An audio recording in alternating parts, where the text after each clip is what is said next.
Good morning, everybody. I want to call to order the February MTA Board Meeting. Let's hear the safety announcement and then from our public speakers.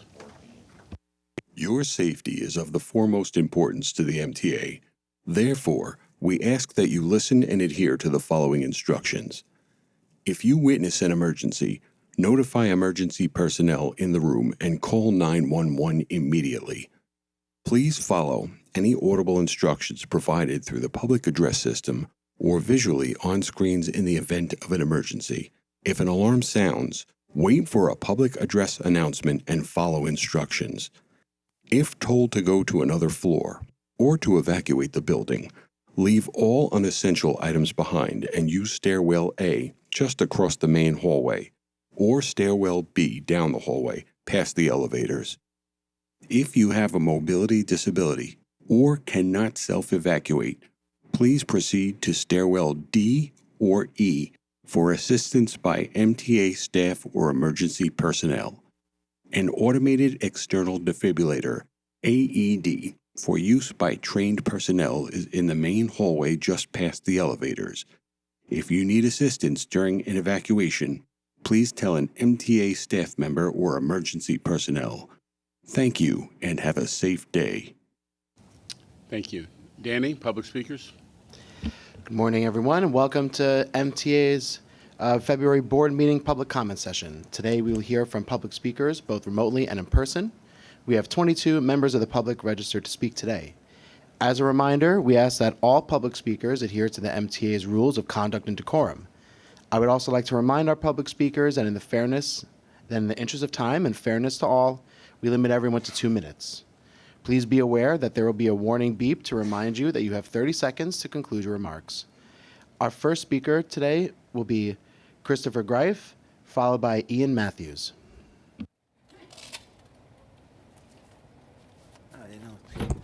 Good morning, everyone. I'm Christopher D. Greif, and just to let everyone know, accessibility is important to everyone. I know MTA, you guys are pushing, and we are so happy to see the 149th open elevator in the Bronx. I want to thank you so much because the Bronx community and the people with the councils of people with disability are extremely happy because now they don't have to go all the way into Washington Heights to connect to another bus to finally get on the accessible station. And thank God those buses are moving. But I do want to make clear that we need the congestion price for people with disabilities and seniors. It is extremely important why we need it because we need the elevators, the ramps, and everything with accessibility needs.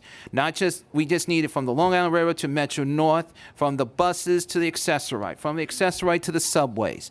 Everything we need to make sure we're fully funding. And let's pray that we never see a fare hike or ever see cuts on buses or trains ever again. Because a lot of people who travel, we need that for a reason. And we need to make clear that the fare invasion in any borough, or it doesn't matter if it's upstate New York or Long Island, we need to be clear that we need to make sure that MTA Police and NYPD are working with the community, which they are. We have to work together as one and stay strong and united. Thank you.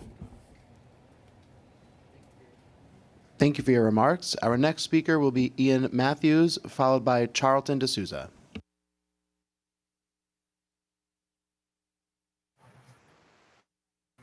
All right. Hi there. My name is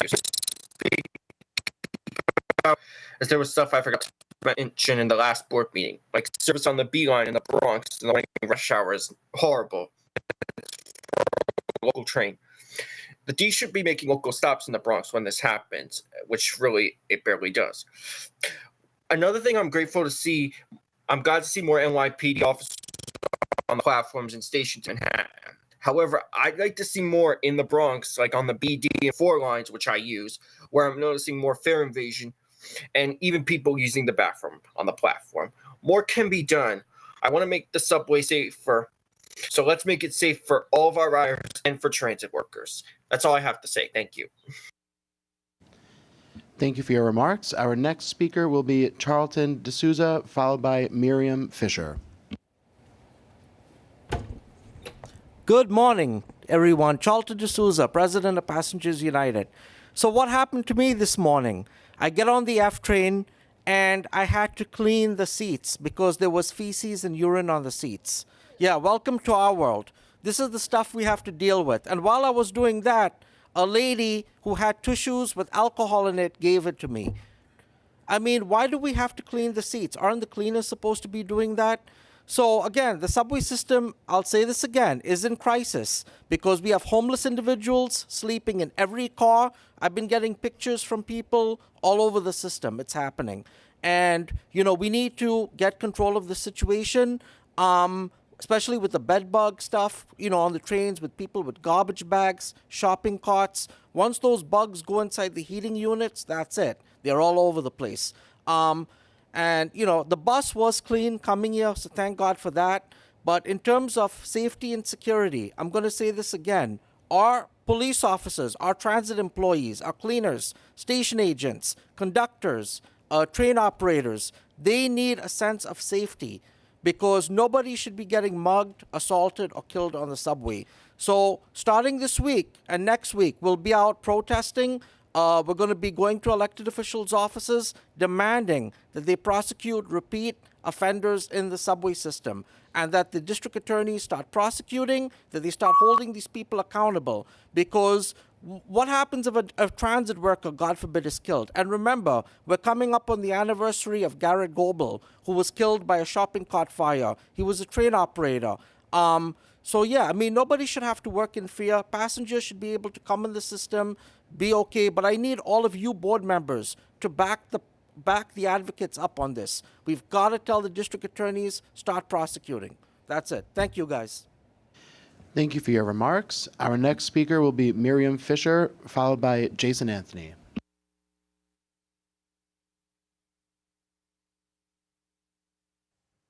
Good morning. Am I audible? Yep. Thank you. I'm here to speak for the community of people with disabilities and seniors in Chelsea requesting an elevator at 23rd Street and 6th Avenue. I've already submitted a written request. I am aware of the need for the transit deserts of the outer boroughs, but Chelsea is an accessibility desert. From East River to the Hudson River, there are 5 subways, only one accessible on Park Avenue South. We can't wait 30 years until 2055 for an elevator. This is an accessibility desert. When I needed an emergency MRI after back surgery, I couldn't get from Chelsea to the MRI center in the village by public transportation. I have endorsements by the local elected, Derek Botcher, Brad Holman Siegel, Tony Simone, and they've been sent to Jano Lieber. On the same physical block as the station, 6th Avenue, is Stellis Manor, which is a residence for people with visual impairments and other disabilities. 500 residents. They were very enthusiastic and wanted to send hundreds of letters to the MTA. I said I would just list it as another endorsement. On the same physical block, in 2018, was extensive renovation without an elevator, which is now against regulations.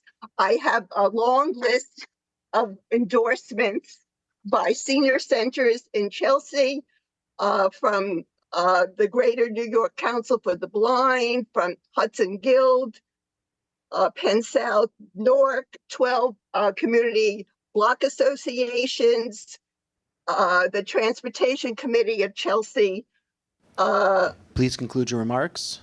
and many others, which I've already been sent. Please consider the accessibility desert on 23rd and 6th Avenue in the next Thank you for your capital. remarks.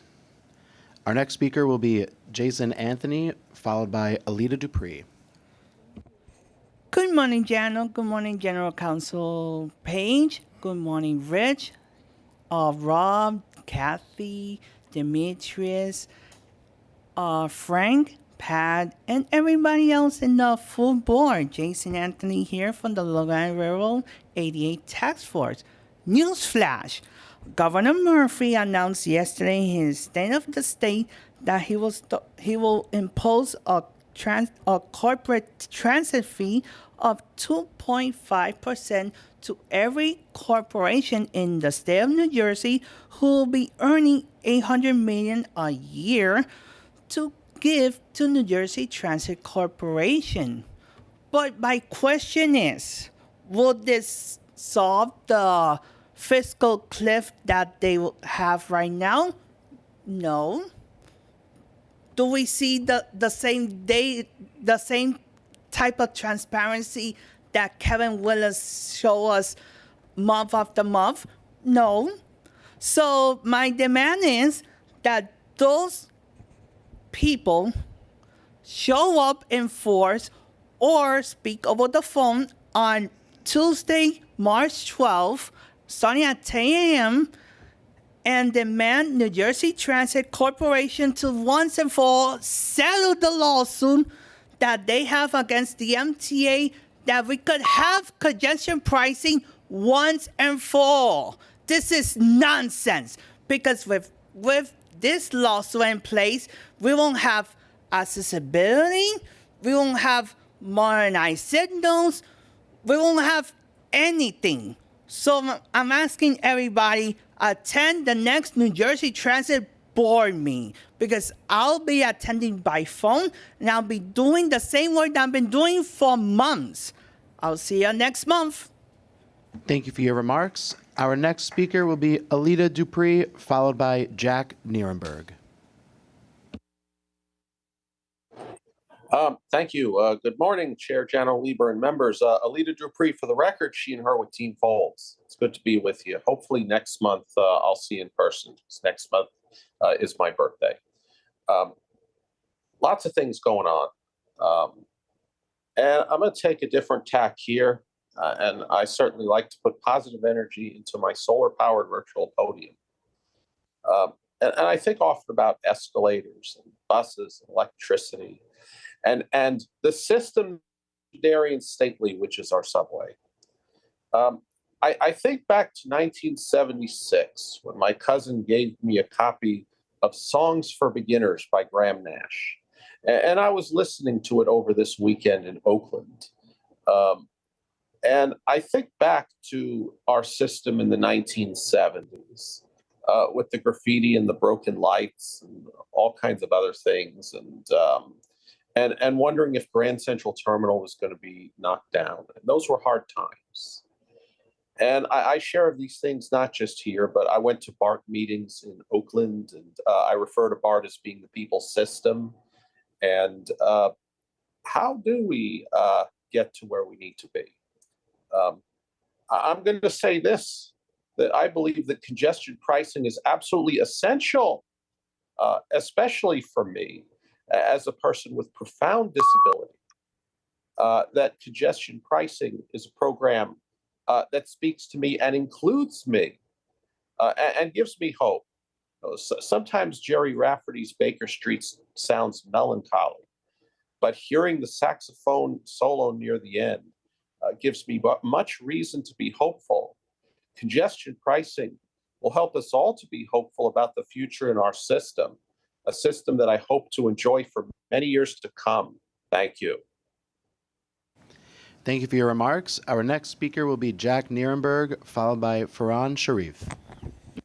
Okay, good morning, everyone. I'm Jack Nierenberg, the Vice President of Passengers United. And by show of hands, how many of you are ready to pay congestion pricing? Anyone? 0 hands. I find that especially troubling. Why? Because there needs to be, if you want congestion pricing, you want people to pay it, you got to have accountability. And where does accountability start? Right here in this boardroom with you all. And one thing I find especially troubling about the plan, I've already expressed my point on my views on congestion pricing, so I'm not going to go into that right now. But what I find especially troubling is that transit workers are not exempt as part of the contract. It's not in there. So why should anyone in this room be exempt from the plan when those who are actually moving the system and are not fortunate in this same way are paying the fee to get in, especially overnight from transit deserts?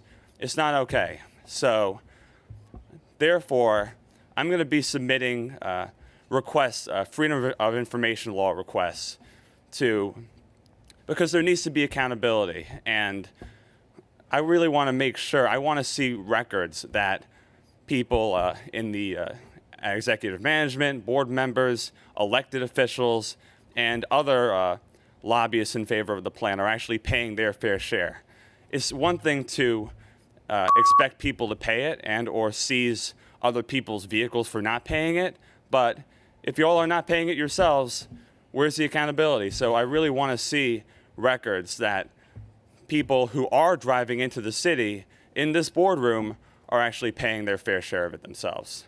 Thank you very much. That's all I got to say. Thank you for your remarks. Our next speaker will be Farhan Sharif, followed by John Padula. Good morning, everyone. Thank you so much. This is actually my first board meeting, and it's really an honor to be here. I am born, bred, and raised here in Queens, New York, and for my whole life, I have relied on the transit system, from going to school, going to work, and particularly, I am here because I am not happy with the transit system that we have here.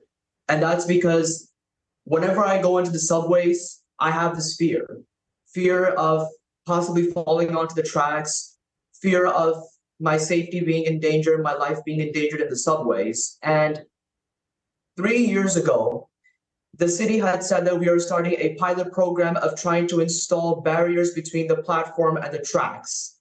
And only for 3 years later, the MTA to start the pilot program, but just putting casual barriers between the platform and the tracks. That doesn't resolve anything.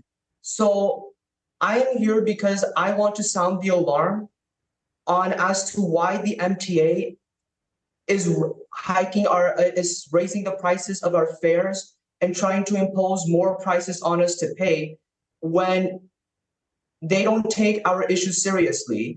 It's like you guys are more willing to upgrade the turnstile, harder for us to jump over, but you won't invest more in trying to install barriers between the platform and the tracks.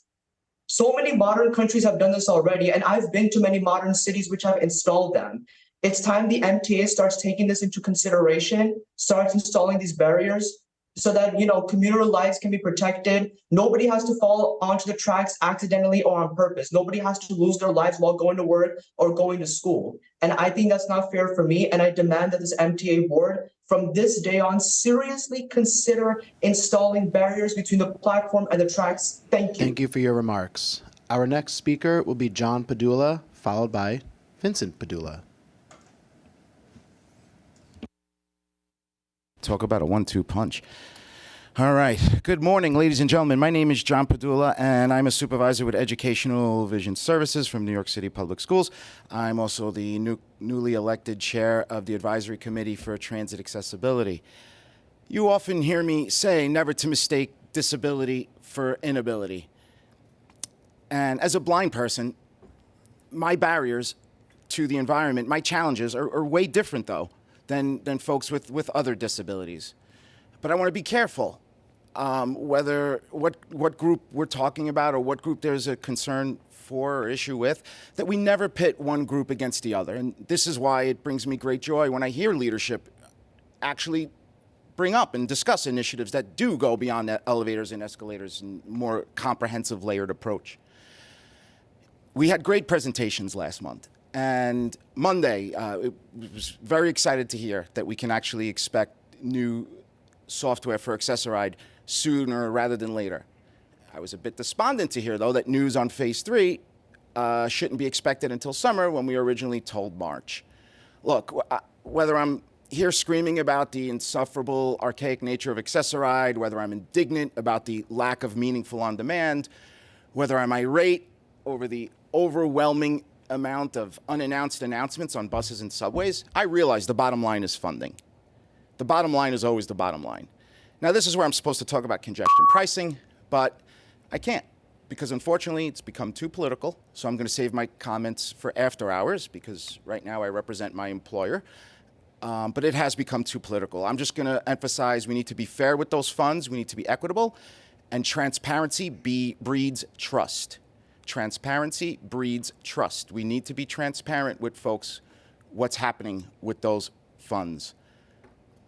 I will, again, save my comments for after hours. So my name is John Padula. Thank you very much. Thank you for your remarks. Our next speaker will be Vincent Padula, followed by Patrick Condren. Good morning, everyone. Board members, Vincent Padula here from the UFT. Facing the history behind all this and following John, I like to look back. In 2017, two things happened. I received my first service animal. Secondly, the on-demand or the e-hail program started. And until last August, I relied primarily on the e-hail program. Apart from 3 filings with the TLC that the drivers wouldn't let me onto the vehicle with my service animal, then they were fined $500. It really put a kibosh to things. And other places like Uber realized service animals are a thing. Access-a-ride, traditional service is not as aware. And so now I was told by Chris P, look, this e-hail was a great thing, but it's a supplementary thing. Go back to the traditional service. So I did. And so I'm getting kicked out of vehicles. I'm being discriminated against. So I ask you, we were told it was too expensive. Now, I'm a blind citizen. I pay my taxes. We can afford to pay $9 million for the new migrants, and we are now a sanctuary city, but we're neglecting our disabled population when we have an on-demand program that did work, that was economical, needed to be policed. You failed in your police, so shame on you, MTA. You failed. You didn't police it. But now I'm being asked to use inferior service for more money and being discriminated against. And the answer to me from Chris was, oh, well, we can't guarantee not having shared ride. Even if it discriminates against me, Chris, how do you feel being told you can't come into the vehicle because you have an animal and drivers telling me my dog is dirty? I don't get that from Uber. I don't get that from the public, but I get that from Access-a-Ride. So when is this e-hail program happening, please? I'd like to know. And I'd like to have a program that I can use consistently, not as a supplementary program, a usable program that was usable for 6 years. Thank you. Thank you for your remarks. Our next speaker will be Patrick Condren, followed by Andy Pollack. Good morning, Chair Lieber and members of the board. Nice to see you today. Thank you. Once again, my name is Patrick Condren, Bus Coalition of New York City, which is the private bus operators here in New York, which includes a variety of groups in West Point Trailways, Adirondack Trailways, Academy Bus, Coach USA, Hampton Jitney, companies that contribute to the National Transit Database, contribute to the regular route service here in New York City, and again, also participate in the Public Transportation Safety Board of New York State. Having said that, we have stated before, and we state again, we support any and all efforts for congestion mitigation, including congestion pricing programs that work. I appropriately, with exemptions, as identified, thank you, of private bus carriers that are contracted with the city and state of New York and/or with a government contract, and pointing out to you clearly that those carriers are not always under contract. There are a number of companies that are not directly under contract, but provide regular route service. I'm here to point out that buses mitigate congestion. We do support this. I mean, the logic is there. The traffic is created by private automobiles, excessive use of hired vehicles, excessive use of truck deliveries, et cetera, and 55 people on any bus, whether it's publicly owned or privately owned. And public entities such as the MTA also contribute to the National Transit Database, participate in Public Transportation Safety Board groups and programs that are generated for the riding public. I'll repeat, the riding public is the same riding public, regardless of who owns and operates the bus. Notwithstanding that, it was 100 years ago, 120 years ago, whether it be the subways, even the bridges and tunnels, many of them, not all, were privately owned and operated, and certainly the bus companies were. Notwithstanding that, we're here to support, participate, and once again request a clear identification for exemption for buses as identified by the American Bus Association, the United Motor Coach Association, identifying that 55 people on a bus minimizes congestion. And we respectfully ask you to consider that again, and we're available anytime to talk about it. Thank you again. Have a great day. Thank you for your remarks. Our next speaker will be Andy Pollock, followed by Lisa Daglian. Good morning, Andy Pollock for the record, Passengers United. So, I'm going to discuss my trip on the Q46 bus yesterday. First things first, at Long Island Jewish, Unit 8841 comes on. The good news is there was a sign for the Queens Bus redesign on board the unit. But guess what? We left the hospital early again. We were supposed to leave at 2:27 and we left at 2:24. So that pattern is still continuing. Second issue I noticed, Union Turnpike and Lakeville Road, the bus stop has tape all over it. And this also is a bus stop for the N25. So I don't know if MTA controls that bus stop or if Nassau County has leverage over that bus stop. And one more thing I want to mention, somebody gets on board the bus, and let's just say that a teenage girl was name called on board the bus, and the person gets off at 251st Street, and an announcement is said on the bus, see something, say something.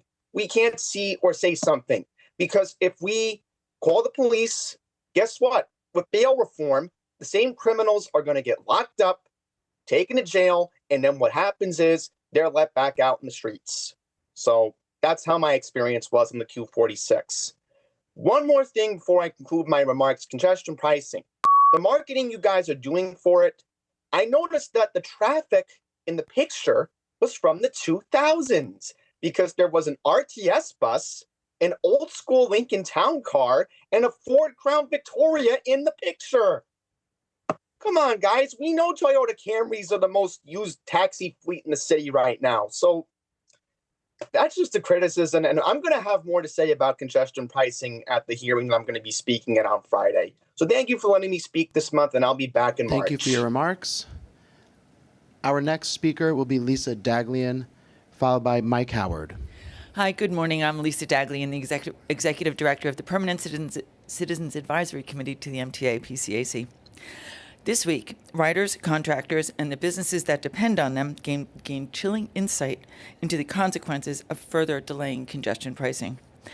As if the $20 billion that traffic costs our region's economy every year wasn't enough, bad faith lawsuits threaten to derail Phase 2 of the 2nd Avenue subway, bus electrification projects, signal upgrades on the A, B, C, D, F, and M trains, and ADA accessibility at 20-plus stations in all 5 boroughs, stretching from Wakefield to 241st Street to Parsons Boulevard to Clifton on Staten Island Rail, affecting millions of riders. The Long Island Railroad and Metro North are not exempt, with delays to projects, including getting M9A rail cars. Come on, it's time to sink those M3s already. This isn't just a New York City problem. 23,000 jobs and millions of dollars across New York State are at risk. Pro-traffic advocates, professional protagonists, Twitter doomsday sayers, and Insta-reelers are concocting sky-is-falling scenarios about how cleaner air and better transit will spend the end of the region that is literally run on transit for over a century. New York isn't going anywhere, but neither are New Yorkers unless we fund the state of good repair work needed to keep our legacy system moving. Hey, New Jersey and all the Chicken Littles out there, cut it out already. Last year, Governor Hochul and the legislature made historic investments in the MTA's operations. But now we're at a crossroad. We can either keep up the progress or blow a $15 billion hole in the capital budget, return to the bad old days like the all too recent summer of hell. That's why it's crucial that riders' voices are heard during the upcoming congestion pricing public hearing starting tomorrow. For those who can't make it, we've made it easy to submit comments to the MTA by going to our website at pcac.org/bettertransit. Thank you. Thank you for your remarks. Our next speaker will be Mike Howard, followed by Tanisha Larabors.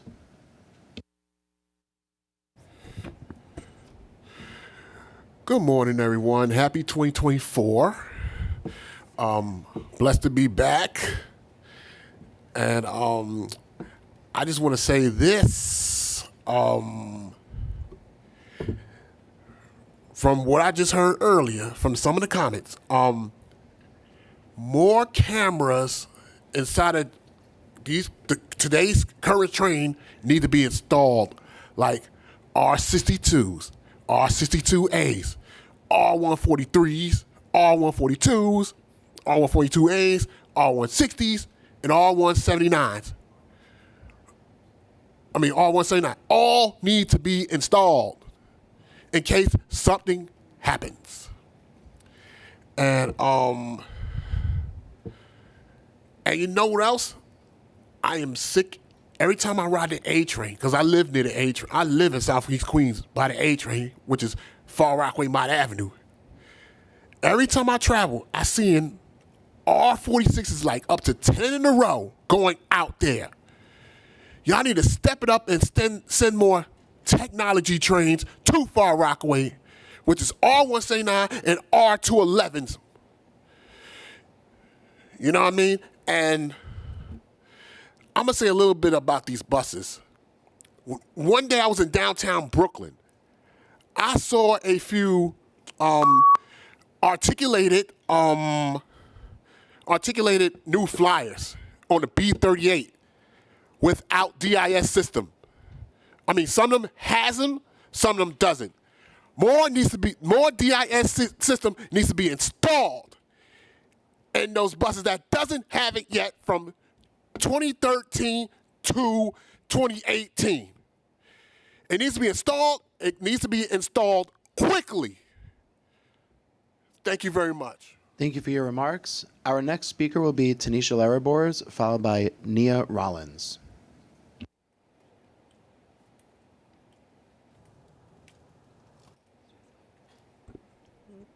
Good morning. My name is Tasha Larabors. I work for Center for Independence of the Disabled, New York.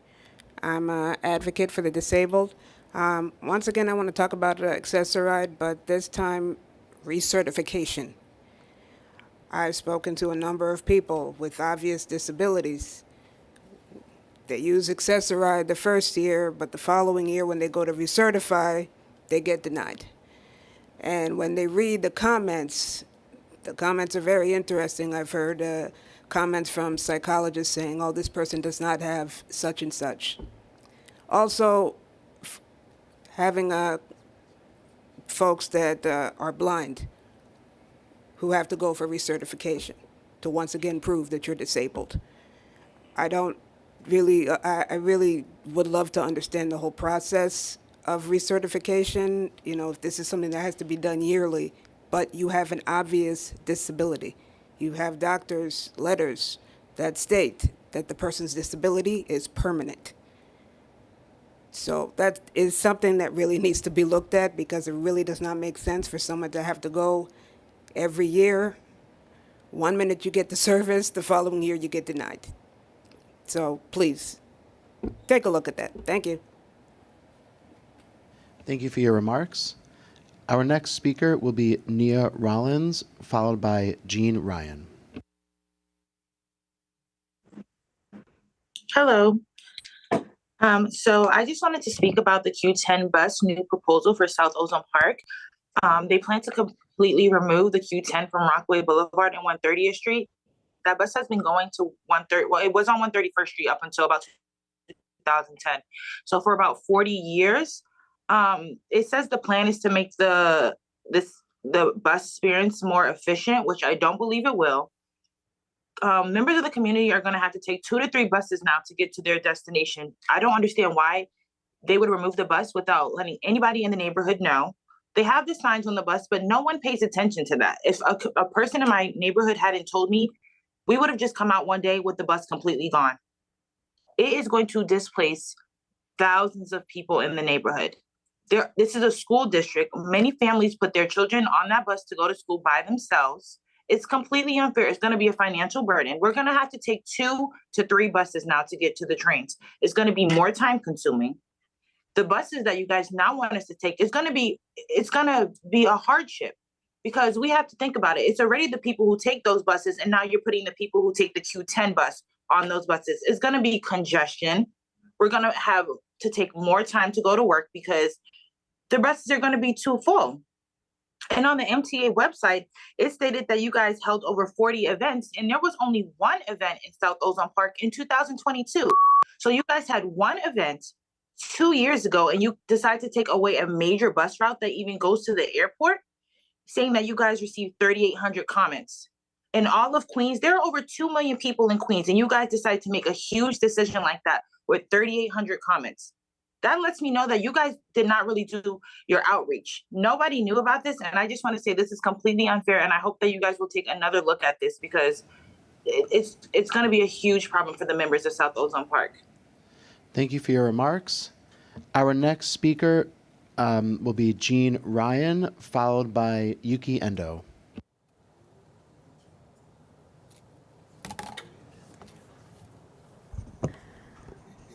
Hi, my name is Jean Ryan, and I am president of Disabled in Action of Metropolitan New York, DIA for short. We need more elevators as well as a solution of the gap problem for wheelchair users, especially motorized wheelchair users, so we will be able to use the subway. Motorized wheelchair users can't do wheelies. Our chairs weigh too much and they're not flexible. But we also need good and thorough maintenance of the elevators and all that entails. Fix the elevators, sign on the dotted line, and settle the case. Thank you. Thank you for your remarks. Our next speaker will be Yuki Endo, followed by Bibi Shah.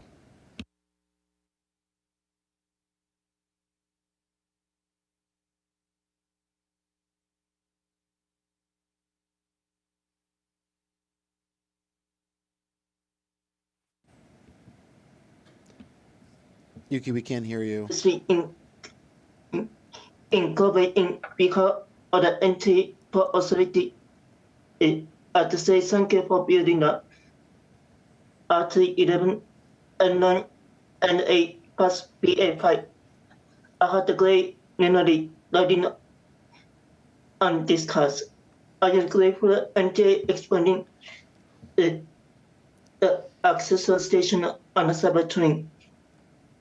I do not support congestion pricing because of the taxi rideshare drivers were after long distance bus driver. All this should be allowed to enter for free, including sightseeing buses. And they need to enforce pre-building at the subway station, including Staten Island, St. George. I'm glad to see the subway barriers on the subway platform on the Brio icing. If the congestion pricing happen via rush hour, which is the B line, BX, and 4C, Blackburn's Midtown bus will be affected, but this bus costs higher than the anti-coach buses and use network.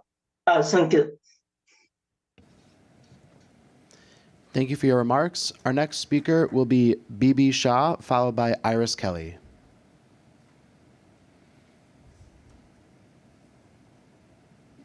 Hi, everyone. Good morning. My name is Bibi Shah.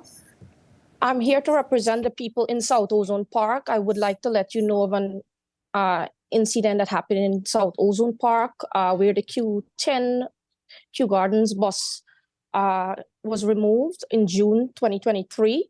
I did a petition and I was able to get that bus stop to be reinstated on 130th and Sutter Avenue. But when it was reinstalled on September 26, MTA removed the bus stop on the opposite side of the street, the Q10 JFK going towards JFK. This has caused a lot of struggle for our residents, and it has caused a lot of distress because now residents have to walk far, very far distance. Old and disabled residents have to walk spend double the time to have accessible access to public transportation. When I investigated and asked MTA why they did this, they said it was because of a poor bus ridership in this location, Southern 130th Avenue, which is false information. I also did an investigation and found out because a resident knows someone in MTA and has affiliation with that person, that is why they removed the bus stop.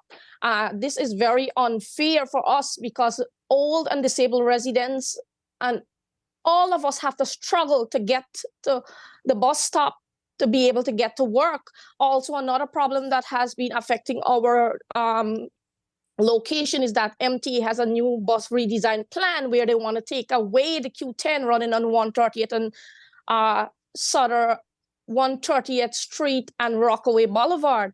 And this is going to Thank cause you for your severe remarks. hardship. Our next speaker will be Iris Kelly, followed by Bruce Hain.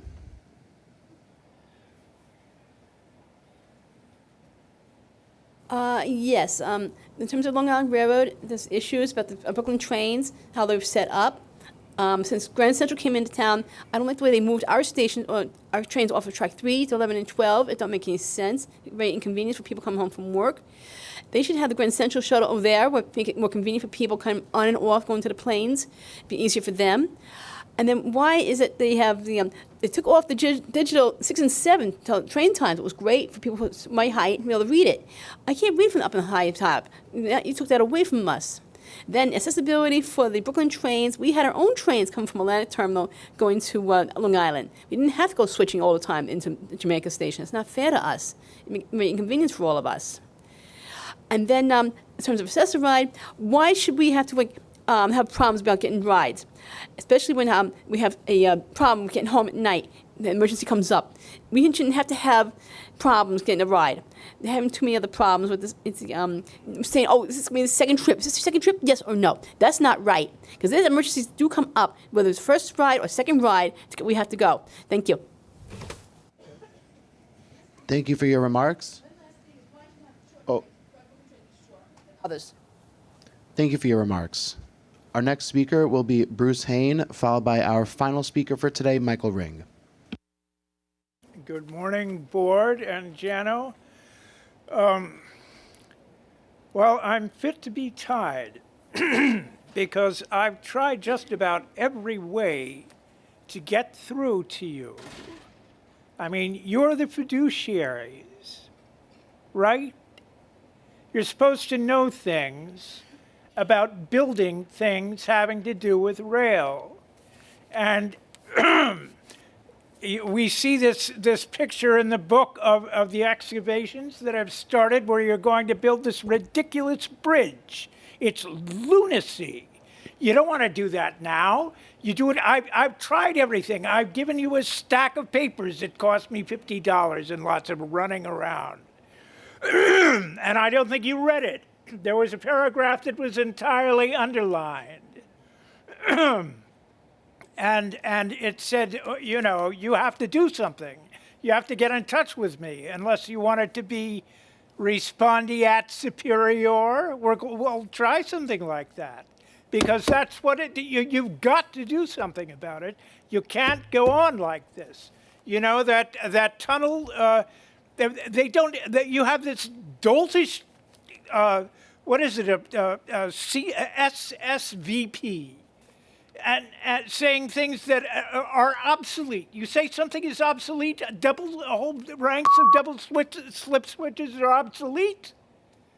What do you mean? It's one of the most elegant mechanical solutions ever devised.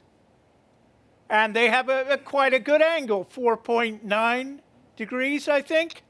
What are you trying to do to that? What are you doing? What is the platform doing there? It's got to be removed. You've got to do something about it. And you're the fiduciaries, so you'd better get going Please conclude your remarks. Oh, thank you very much. I'm sorry it's come to this. Thank you for your remarks. Our next and final speaker will be Michael Ring.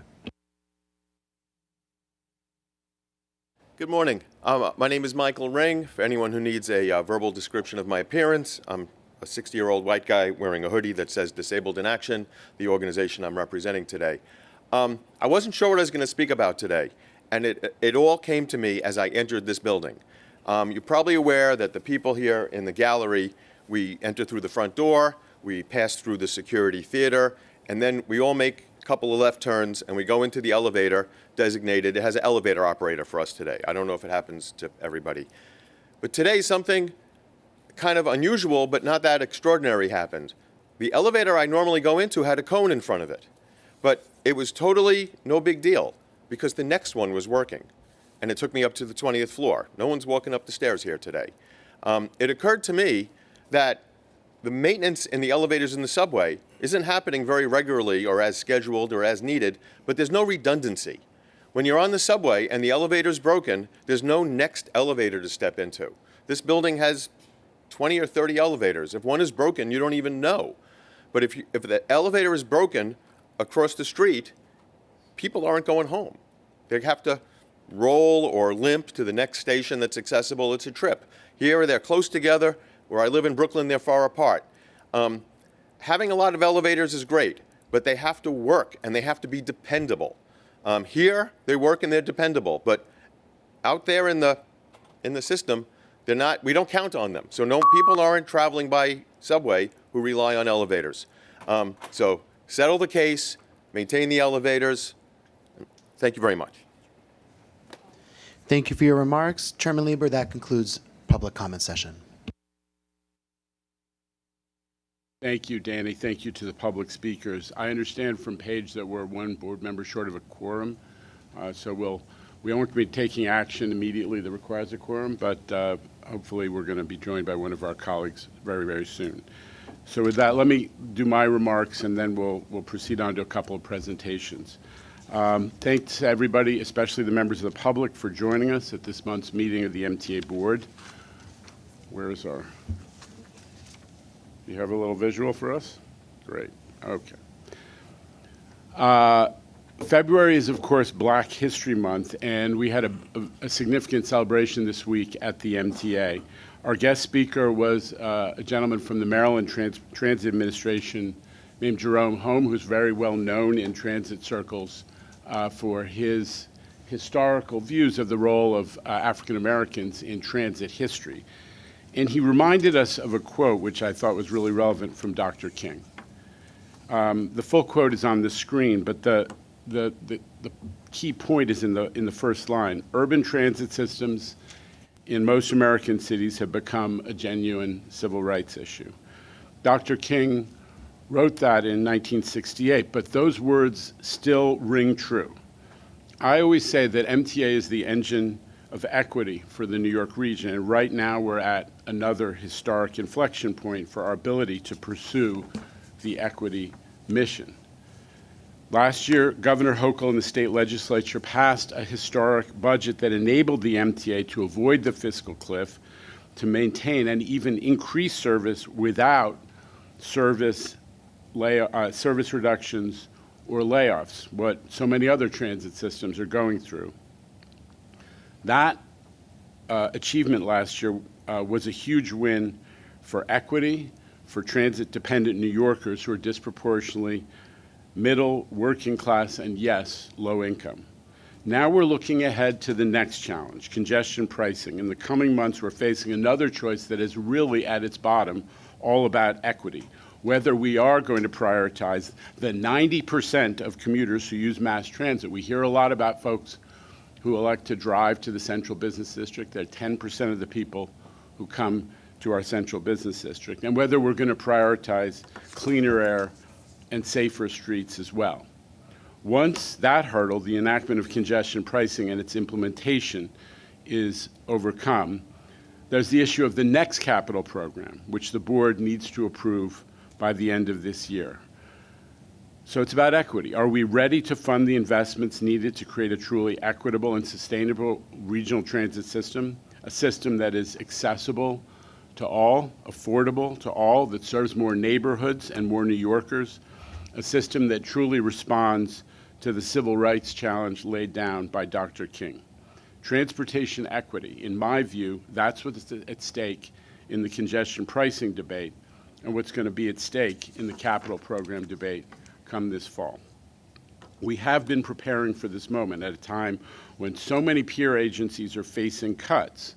The MTA team has been able to improve and expand service in anticipation of congestion pricing going into effect. The service increase enabled by Governor Hochul cut wait times on 11 lines. On the LIR, the 40% increase in service that we've implemented this year has delivered 300 more daily trains, another 70,000 trips per year since we opened Grand Central Madison.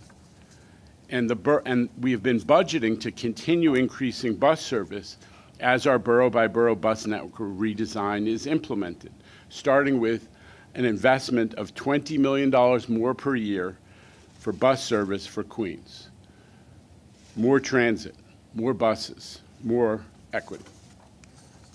And there's more to come for previously underserved communities. We're building the Metro North Penn Station Access Project so that Amtrak trains, which have been breezing through the Bronx without stopping for over 100 years, aren't the only trains in that part of the Bronx. Instead, we're going to bring new rail service within a mile of 500,000 residents. Co-op City, Parkchester, Morris Park, Hunts Point, new service. We're building 2nd Avenue Subway Phase 2 to deliver on that long promise extension to East Harlem, which is New York's most transit-dependent neighborhood, 80 years after it was promised when they were knocking down the 2nd and 3rd Avenue elevated trains. That's what I call transit justice.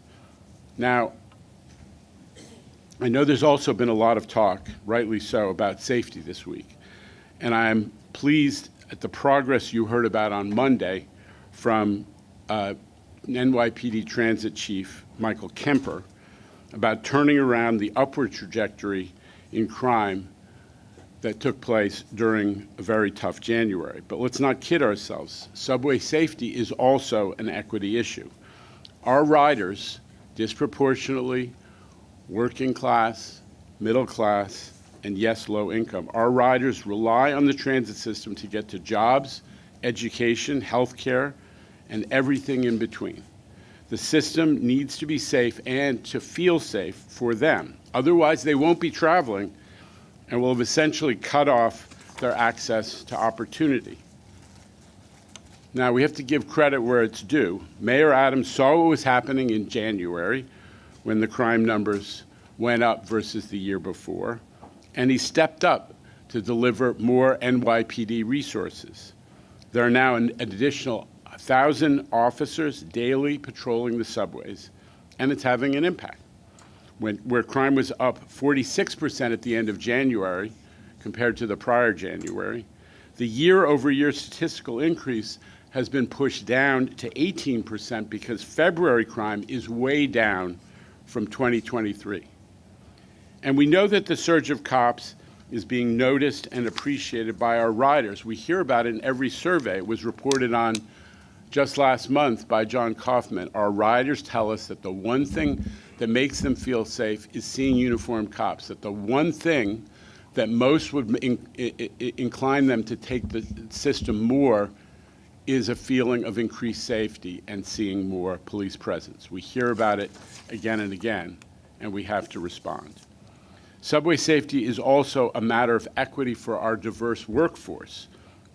They ought to be able to clock in every day with the expectation that their workplace is safe, and right now, folks who work at the MTA, folks who are in the system, especially the subway system, are feeling uncertain about that, and some of our bus drivers as well, I would emphasize.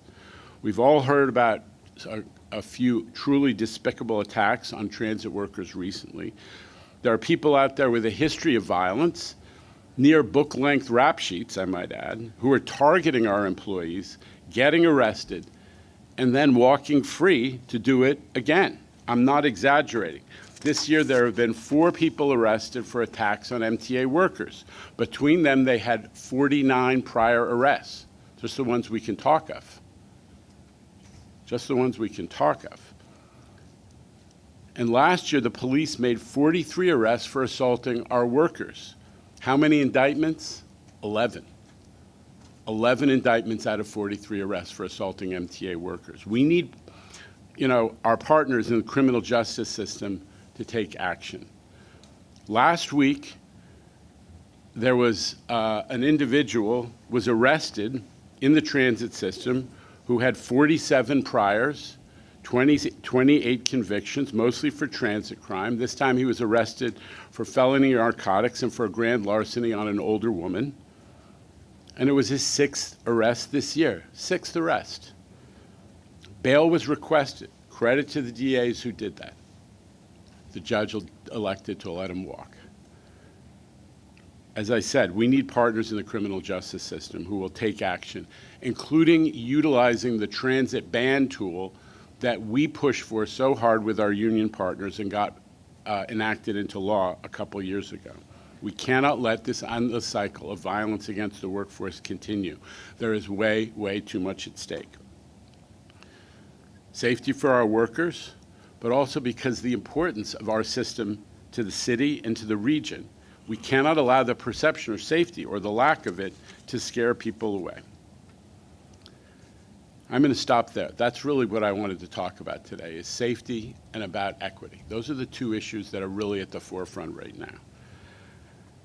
I want to thank the board. These are, challenging times and historic times for the MTA. We would not have been able to, mount the effort that we did on the operating budget, the effort that's going into preparing for the capital budget, to do all the work that's necessary to deal with this historic moment of congestion pricing without support from a really impressive group of people. I also want to especially acknowledge there are some transitions taking place. Mr. Miranda has noticed his intent to resign pending the confirmation by the Senate of a replacement. I just want to acknowledge your tremendous service. Some of our other colleagues, Mr. Chu and Mr. Fleischer, the holdover clock is running out on them, but folks have indicated that they are being nominated to serve on the board yet again, but I just want to acknowledge that milestone as well. We could not navigate these incredible moments without your support. Want to change to another good milestone for our board. If you recognize the microphone and you recognize the people, of course, Andrew, you don't know when this was from because this could have been any of the last, the last century because Andrew Albert is in the photo. But Veronica Vanderpool, the former MTA board member, has been designated as the acting administrator of the FTA. This is, we all know Veronica. She's amazing. She is a transit pro. She's been the deputy administrator of FTA. She was a leading advocate, and she served impressively for years on the MTA board, and we are just thrilled to be able to have a partner who knows New York and somebody of that caliber in this important role. She's going to be responsible for making sure that all that Biden infrastructure plan money that is meant for transit gets out the door, and we're here to help her make sure it gets spent. And we're going to work with her a lot. I'm seeing her actually tomorrow when there is she'll be in town for an event. With that, I want to turn the mic over to Dr. Allison DeSereno, who has been the leader of the team that has done all of the detailed preparatory work for both to make the case through the federal environmental process, but also to plan for the implementation and oversee the implementation of congestion pricing. We are at the point where the infrastructure necessary to implement congestion pricing and to actually manage the congestion relief zone, as it's being denominated on all the signage, is ready to go. And that's because of Allison and her team. So Allison, bring us up to date, please. Thank you, and good morning, everyone.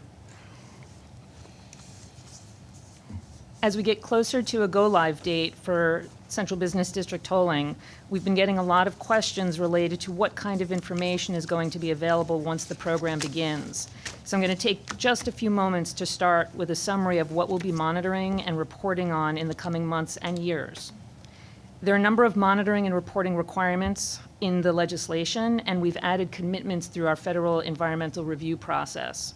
As you can see here, we'll be looking at traffic congestion in and around the central business district, types of vehicles, volumes, VMT as we call it, taxi and FHV use. We'll be looking at transit ridership and average bus speeds, air quality, pollutants, greenhouse gas emissions, and we'll be looking as well at how are we doing with respect to the mitigation commitments from the environmental review process. How are we doing in terms of implementing? What kind of impact are they having?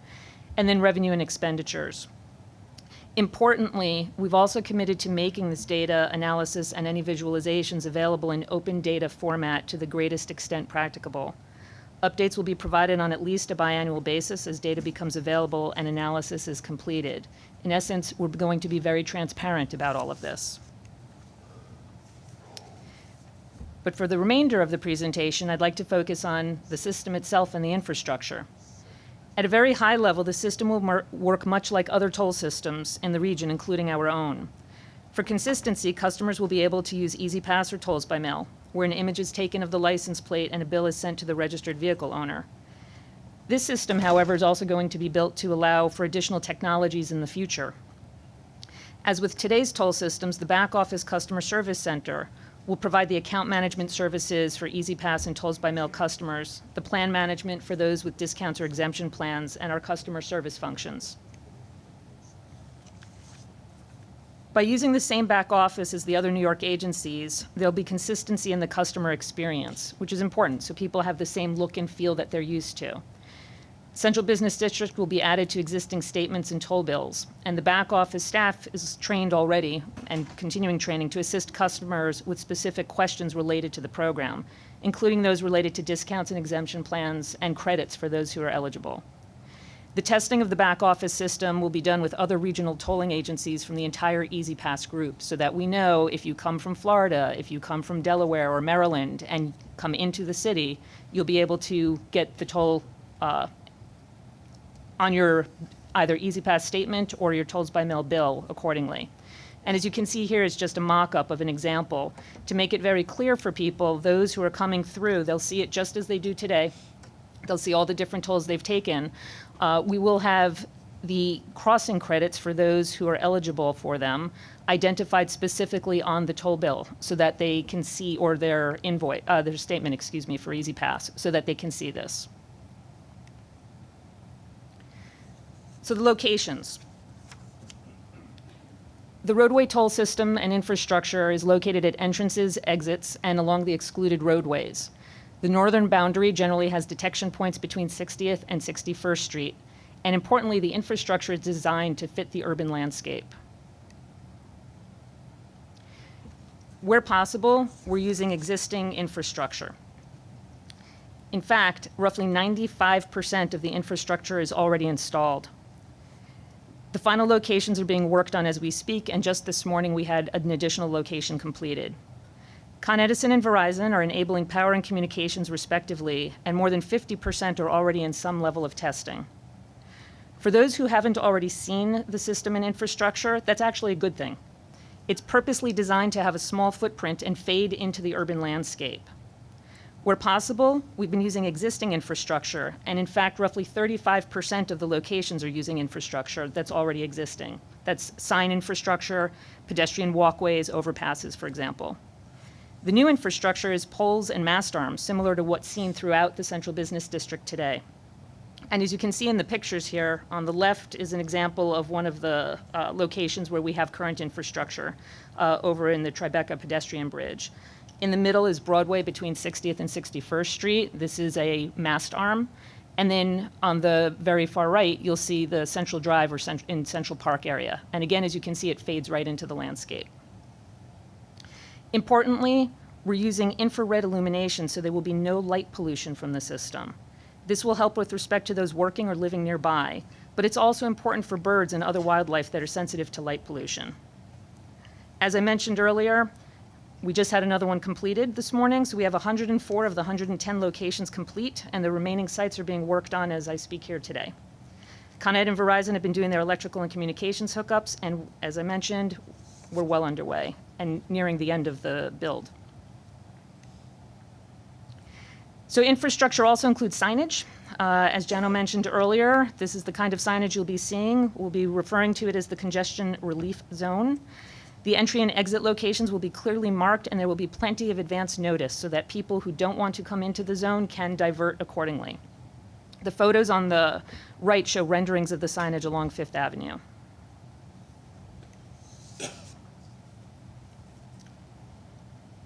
With respect to the system and how it's going to identify, we're going to have a simplified number of vehicle classes, 5, in fact. The system's going to use advanced technology that focuses on vehicle characteristics, such as shape and other distinguishing features, to determine which class a vehicle fits into. This means much less maintenance and lower cost, as we don't need to install and maintain loops in the roadway like traditional toll systems. The advanced technology also uses machine learning software to continuously improve accuracy. In essence, the more vehicles the system sees, the better it gets at classifying them. Again, this reduces costs since you don't have to rely on manual review to the same extent as you otherwise would. Just to give a brief overview of how the system identifies the vehicle, you can see here a picture of what we call the cluster. This is what we've done. We have all of the camera, the reader, all the equipment is included in the single cluster. So again, it simplifies the look and the feel and the visual effect out on the roadways. In essence, the first step, it will identify the vehicle. It will look for the front license plate and capture that image. As the vehicle arrives in the antenna zone, the EasyPass tag is read, and as it leaves the rear camera field of view, the rear license plate image is captured. As you can see, with all this information, we have a good deal of data that we'll be tracking to make sure we have the vehicles classified, identified correctly. We've been hearing a lot of concern raised about toll violations, even though, and importantly, the vast majority of the drivers do in fact do the right thing and they pay their tolls. But for more on those who don't, I'm going to now turn this over to MTA Bridges and Tunnels President Kathy Sheridan. Thank you, Allison, and good morning. So let's talk about historical toll collection and evasion at MTA Bridges and Tunnels crossings. As Allison mentioned, and as you see here, the majority of our customers pay their tolls using EasyPass, or we bill them through tolls by mail. In 2023, only 1.5% of all transactions were unbillable. And even though unbillable is a small percentage, every dollar is important. Unbillable comes in 2 categories: those under our control and those not under our control. As you see here, we've reduced by half system-related issues such as degraded images due to weather or duplicate reads. We've done this primarily through improved technology and repositioning of hardware. Here are subcategories of what we don't control: unregistered vehicles, covered and obstructed plates, and fraudulent plates. All of these have more than doubled in the past 4 years. These are drivers who are intentionally stealing from the rest of us. In 2023, the dollar amount of these 3 categories was almost $50 million. $50 million buys 30 electric buses, or 1 ADA station improvement, or 4 pump room rehabs. These are real capital needs that don't get funded because of these scofflaws. Let's look at intentional violators in action. This isn't a leaf blew onto my plate, or my plate was dirty. They bought these devices to mask their identity of their vehicles. And those who can afford to buy these expensive cars can afford to pay their fair share. But it's not just tolls. They also intentionally evade security cameras, red light cameras, speed cameras, and bus cameras.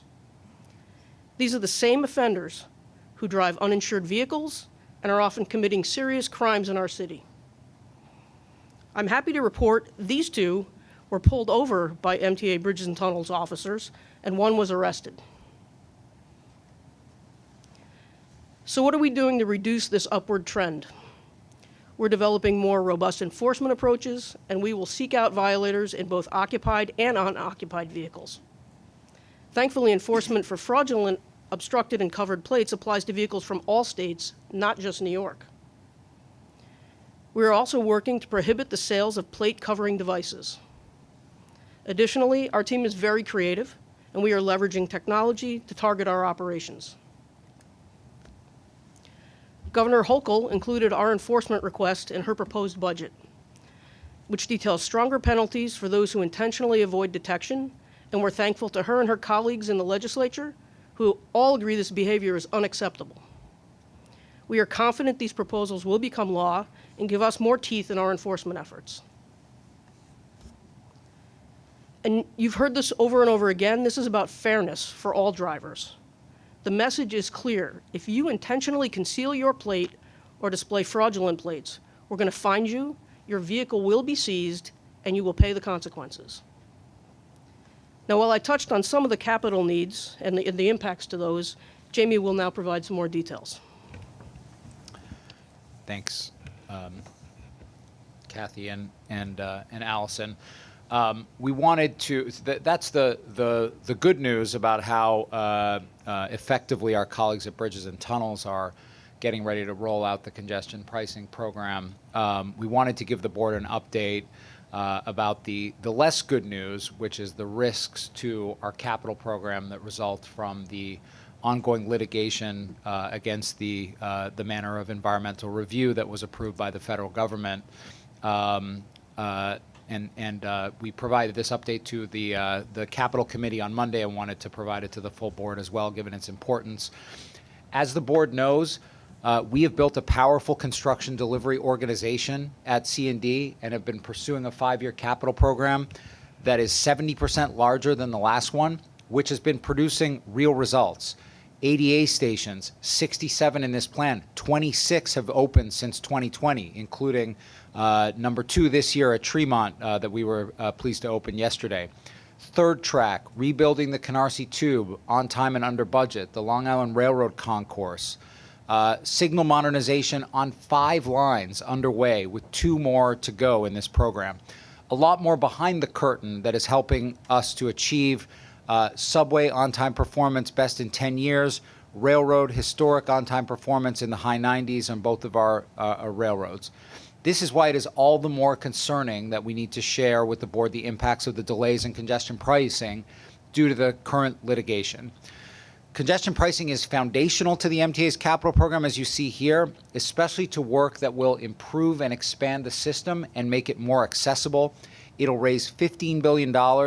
That's 30% of this current capital program, but it's more than 50% of the remaining commitment authority that we have in this program.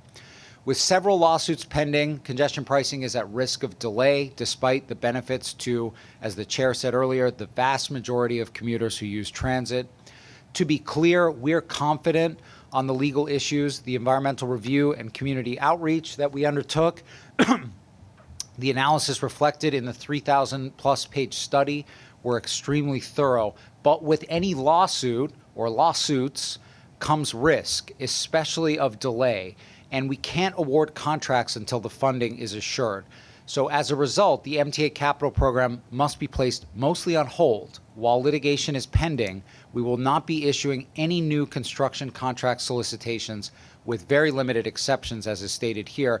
And the board knows that we wrote to our contractor and consultant community that are part of how we get this really important work done in the middle of this month and shared this with them. I do want to note that it's sort of even more compelling that the response we got from that community was wholehearted support for the importance of congestion pricing, the value of the program to the city, the value to the capital program, and also an intent to stick with us, our capital program, because of how effectively we've been serving as owners within that program. So I'm optimistic that the construction community is with us, but that's only going to last so long if we have these substantial delays that are mounting.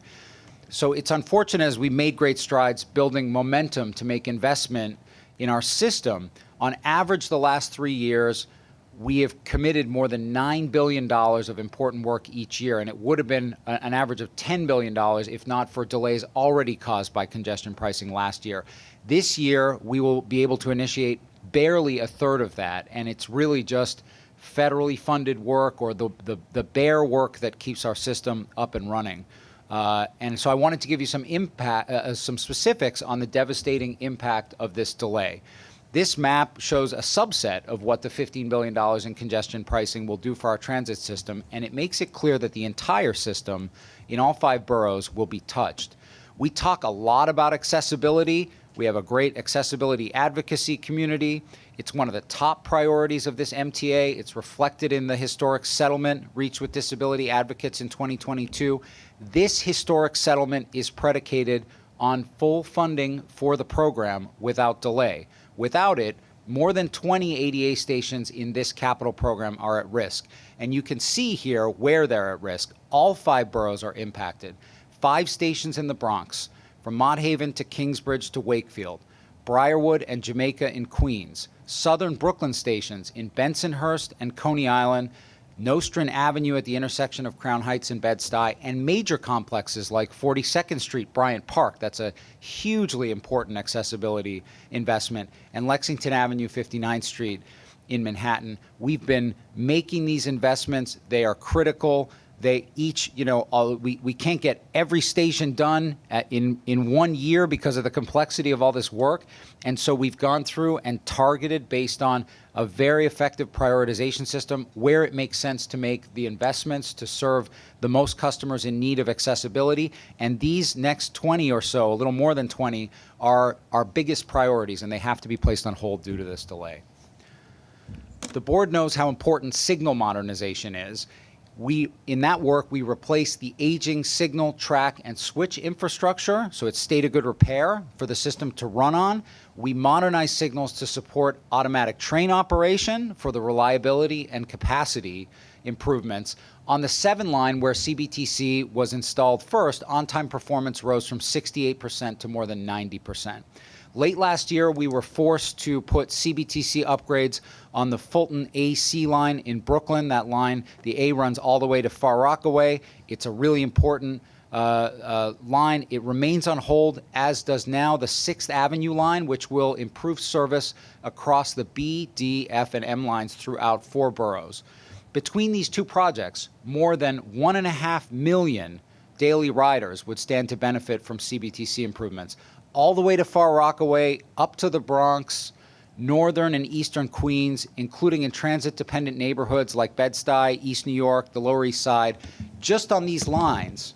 And Jamie, if you Yes, don't mind me please- saying, please, and Rich, these yeah, are our yeah. underperforming lines, the A, B, C, and D. We have conversations with the chair frequently about there's only so much Demetrius and his team can do. It is a huge focus of ours, but not having upgraded signal systems is a huge problem. Yeah, I appreciate that, and we actually, it's re-signaling is not easy.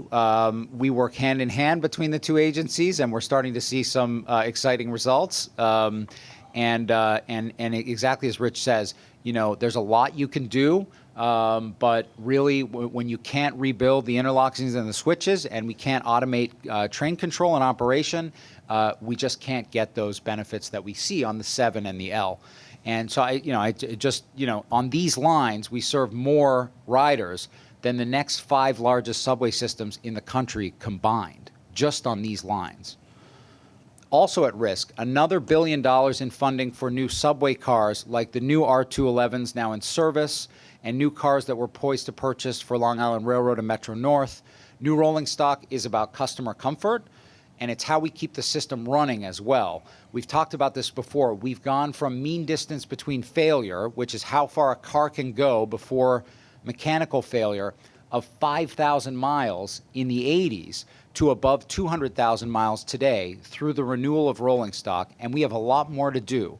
Now, those subway cars that were purchased in the 1980s are 40 years old. They're starting to decline, as everyone knows. As our 20-year needs assessment at the end of last year showed, we need to keep up the pace and replace them, or we will wind up with a new reliability crisis. That's what led us to the 5-year capital program system in the first place. Our sustainability program is also at risk. Congestion pricing will support the purchase of 270 electric buses on top of the 205 that we ordered at the end of last year, and just as critically, the installation of charging infrastructure at 10 depots to support them. Electrification is the core of our commitment to reduce the MTA's greenhouse gas emission footprint by 40%, 80% by 2040. It represents half of that commitment. That relies on congestion pricing. And those impacts are global, but they're also local. Electrifying the fleet that serves low-income neighborhoods with high asthma rates is a vital matter of environmental justice. Our electrification plan prioritizes environmental justice communities, so bus depots in historically underserved communities will be the first to replace diesel hybrid buses with electric. You'll see that again on the map. East New York, Harlem, Kingsbridge, those are the priority neighborhoods. We've talked a lot about the impact of this delay on 2nd Avenue subway. More than 50 years since the first groundbreaking, the promise of that. We have awarded that first early works contract, and that's proceeding, but we cannot proceed with the next contract, which is the major tunneling contract. That is on hold due to congestion pricing, and the entire program is at risk of delay, and each month of delay costs millions of dollars on our entire program, 2nd Avenue subway in particular. Beyond the projects that customers directly see, this will also impact reliability and state of good repair. It's more than 80% of the capital program is dedicated to core infrastructure. And while we've tried to avoid impacts to the most important state of good repair work, with a third of the capital program at risk, it simply isn't possible to avoid it completely. What's at risk? Structural repairs and overcoat painting on the D and F lines in Brooklyn, the 1 in the Bronx, the 7 in Queens, plus bridge rehabilitation on the 6 line in the Bronx, repairs to our power system to keep trains running, the ability to keep our shops and yards and bus depots running for our staff and to support good service. And this has impacts on the railroads as well. There are projects like remediating water conditions at Atlantic Terminal for Long Island Railroad, further electrification of the Hudson Line that are at risk. And this is not just about serving passengers. This capital program is critical to thousands of men and women who depend on these projects and the prevailing wage jobs that come with them for their livelihoods. Over 20,000 good jobs are supported by congestion pricing funding. And you can see that the impact is statewide. Nearly 1/4 of those jobs are in New York State outside of New York City. And our partners in delivery, private contracting and consulting firms who I referenced earlier, are also impacted. It's not just important what we're building, it's important how we build it. And the MTA is an important source of work for small businesses, minority and women-owned and disadvantaged business enterprises. We're #1 in New York State in terms of payments to those entities. Congestion pricing funding represents billions of dollars in work for those businesses. You've seen this graphic that we created for the 20-year needs assessment before, and we were looking into the future when we made it. But when you look closely at it, it really represents the choice that we have now. This is a real problem now. I mentioned earlier, 85% on-time performance on the subway and high 90s for both of our railroads. That's thanks to the work wholly attributable to our operating partners, but also thanks to the capital interventions that we've made since the summer of hell and everything that accompanied it. We can either invest in our capital program or we can return to the bad old days and see service decline. As of now, at least for the moment, we're headed down that declining path. We're making only the bare level of investment needed to award work with federal funding, emergency work, or keeping critical work going that is already underway. The level of investment that's needed to continue to maintain, improve, and expand our system and make it more accessible will have to wait until we can reliably commit the $15 billion made available to this program for congestion pricing. Thank you, Chair. Well, a lot. I just want to compliment Jamie and his team for conveying, I mean, somewhat, congestion pricing in some ways has been somewhat abstract, the impact for some time. And I think with this series of presentations and the information that you have shared, we're all starting to realize the impact that the delay can and is having already. And I just want to compliment again Dr. DeSereno and Kathy Sheridan. Is anybody surprised to learn that Kathy Sheridan was an officer in the United States Army? I am, the TBTA may not be the largest law enforcement force in the region, but it has been galvanizing all of the different law enforcement organizations to focus in on this issue of obscured plates. And in fact, we have teamed up with the NYPD under Mayor Adams' leadership because they are deathly concerned about this phenomenon of ghost plates. The fake plates, the temporary plates that are counterfeited widely, all of this stuff available on the internet, even though we've, in the state of New York, taken steps to ban it. And the city of New York has really been a good partner because they are concerned about the fact that these kinds of cars are usually, not usually, frequently used in crime. It's not just that they're avoiding tolls, that they're a bigger criminal justice issue for the city and safety issue. So thank you. So with that, I want to give the board an opportunity to raise questions or comments about any of the material that's been presented. Mr. Chu, and followed by Ms. Lopez. So much was covered in a short amount of time. Thank you for acknowledging the end of my term. It's actually February 29th, so it gave me a milestone in my life on leap year. So I'll always have leap year to remember, getting the boot off the board. But I'm hopeful I'll have a successful confirmation and you'll be stuck with me. I just want to encourage people. I have people all the time, sending me videos of, turnstile hoppers and fare evaders on the subway system. And similarly, I have people reach out to me when they see, people not refusing to pay fares on the commuter rails. Well, everybody in their communities, and I know we have a lot of cars in our suburban community, should be just as offended by these plate tampering. It's no less stealing than someone jumping a turnstile. It may in some ways be passive, but it should be just as offensive. And my question, and that is, if these cars park on the street and short of the Knight Rider style, swipey one,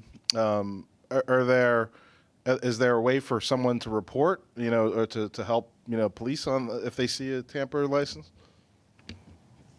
I'm not sure the exact details, but they can be reported to NYPD. Okay. We can get those details out. And similarly, in a jurisdiction, if you see it, a lot of these cars are coming from, externally, not from the city. But it would be a report to NYPD. Is it not is there any of a violation, criminal, civil, to have, a tampered license plate, even if it's not being actively or witnessed in use to evade a toll?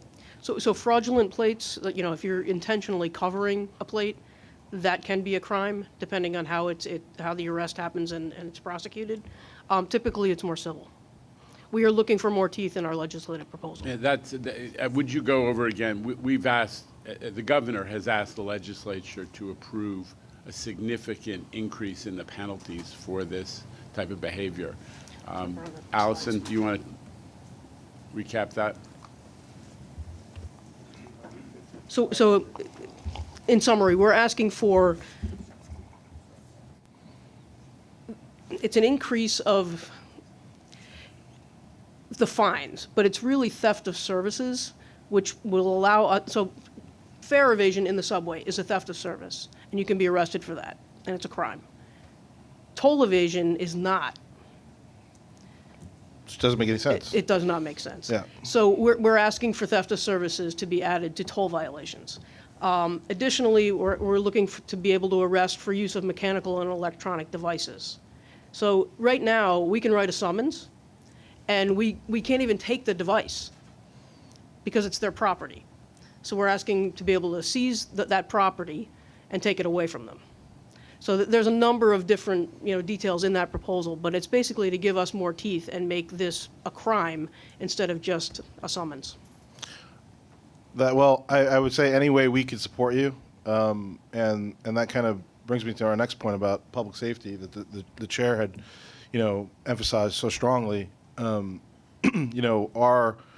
role, and we've, even in my short tenure on the board, we've had precedents for not just making tough decisions within the context of our board meetings, but for external advocacy to our legislators, to the governor.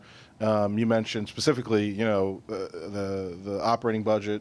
the capital budget now, with which are the congestion pricing.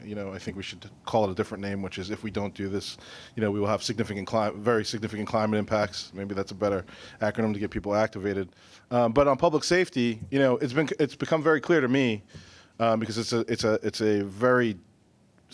a topic we speak about. There's no board cycle that goes by that we don't have, conversations on the record, when we're noshing in the back, that we are doing a lot, that the MTA is doing a lot. And just to bring home your point of, Chair, that, we need external help at this point, and that's beyond policing. We need to have examination of the entire criminal justice vertical, how we're failing, public safety for our riders.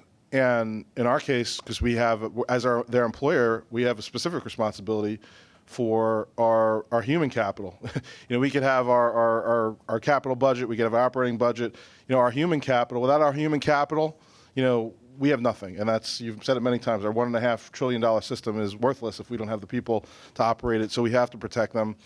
So I think, for us as board members, I think it's, we really have to take it's up to us to take a more active role in making sure we're advocating for making sure that, fair, toll evasion, is really, there's teeth to it. And from this public safety perspective, making sure that we can, call for help. And it's all of us in different ways represent different groups, and we have special relationships, and we should take advantage of that. We will work with the board to take advantage of that. And Ms. Lopez, I think then Mr. Bringaman, Mr. Mack, and Mr. Zuckerman. Thank you, Mr. Chair. Good morning, everybody. Allison, Kathy, Jamie, thank you very much for your presentations. It's extremely sobering as to the impacts of what could happen if we don't move forward with congestion pricing. I just wanted to have more information. Allison, when you were talking about the reporting and the monitoring, can you just remind us who are we reporting to? I assume it's the state legislature, or how often do we have to provide reports? So in the legislation, we have to provide initially our first report 1 year after go live, and then after that every 2 years. But as I mentioned, we'll be doing it much more frequently. There are a number of entities in the legislation that we must submit that report to, and so it's the governor, it's the state legislature, and more. But most importantly, we need to make it public as well. And then with respect to Federal Highway Administration, we are still waiting for the full process to play out. At some point, there may be additional reporting requirements for their purposes as well. But again, most importantly, this will be transparent, it will be made public, and it will be made public much more frequently than what's required in the legislation or from the Federal Highway Administration. And just to reinforce, we're going to include it all in the open data portal. So we will. Great. It will all go through what we normally do, which is extensive, through the open. Great, and I would strongly suggest, and you're probably going to do this, to certainly do additional outreach to the environmental justice communities so that they know how this will be improving their environment. I think that's really important for them to understand. Yes, we actually have an environmental justice community group that has already had their first meeting, and we'll be having regular meetings with them throughout the process as well. Okay, I think Mr. Bringaman was next. Yes, Chair. With Will Schwartz moving on, who will be leading the charge for us in Albany to get us this needed legislation? None?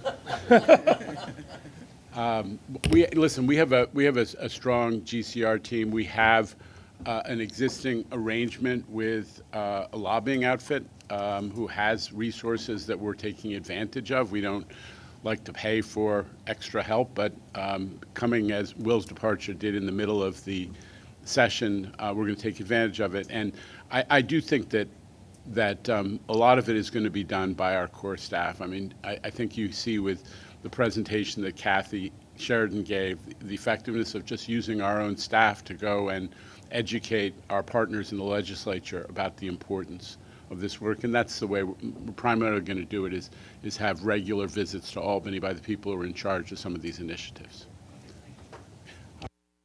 I think Mr. Mack was next. I listened to all of this. I have over 50 years with 4 governors in this state, and in 4 police departments. By this congestion pricing, those enforcement agencies will be overwhelmed because it will only grow. People will take advantage. The only thing that will serve the purpose is more law enforcement, and we have to hopefully hire more men and women, especially in the MTA police. Right now, New York City is trying to do a nice job, so it looks good, but every policeman that's in the subway is taken off the street. Since the transit police has merged, there's a difference of 4,000 to 5,000 shortage from when we merged.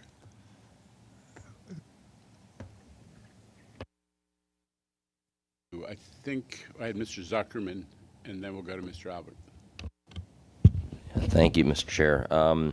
We came into this, I think it was a November board meeting with a lot of enthusiasm and excitement. The governor had worked diligently, extraordinarily to close our gap. We had a really strong budget for 2024 and beyond, 5 years of balanced budget. I can't remember the exact term you used, but it would resonate.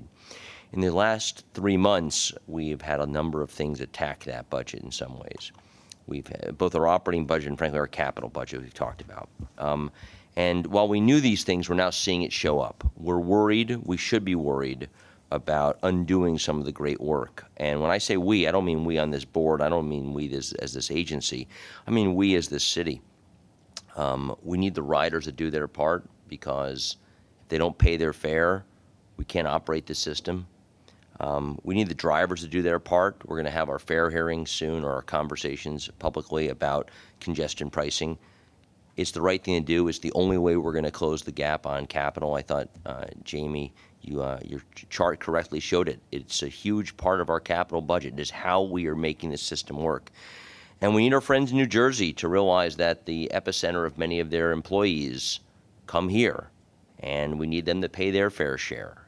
Because this is the greatest city on earth, and it takes a lot to make the greatest city on earth work. It is not cheap to live here, and we're trying to make it equitable, we're trying to make it fair, we're trying to make it financially viable, and the only way to do that is everyone to pay their fair share. And I tell you, I don't want to come to you with the next budget and say, we actually wasted the gift that the governor and the legislature gave us, which was balanced budgets. And so we have to keep advocating. I love the fact that each of us have a role to play privately. I love that. I'll just call out the chair and I. We actually didn't even see each other. We got off the subway this morning, coincidentally, and we both yelled at the same 2 kids who went through the slam gate. I was like, hey, fare evasion. And he was actually saying the same thing. He was 5 feet in front of me. And I'm like, wait. So, yeah, we can do it individually, but we also need every single one of us, and I include our, famous celebrities in New York who love this city. If you remember, many years ago, I think it was 20 years ago, we had a taxi campaign, buckle up for safety. Remember that, where celebs had that annoying, it was constantly running in every subway?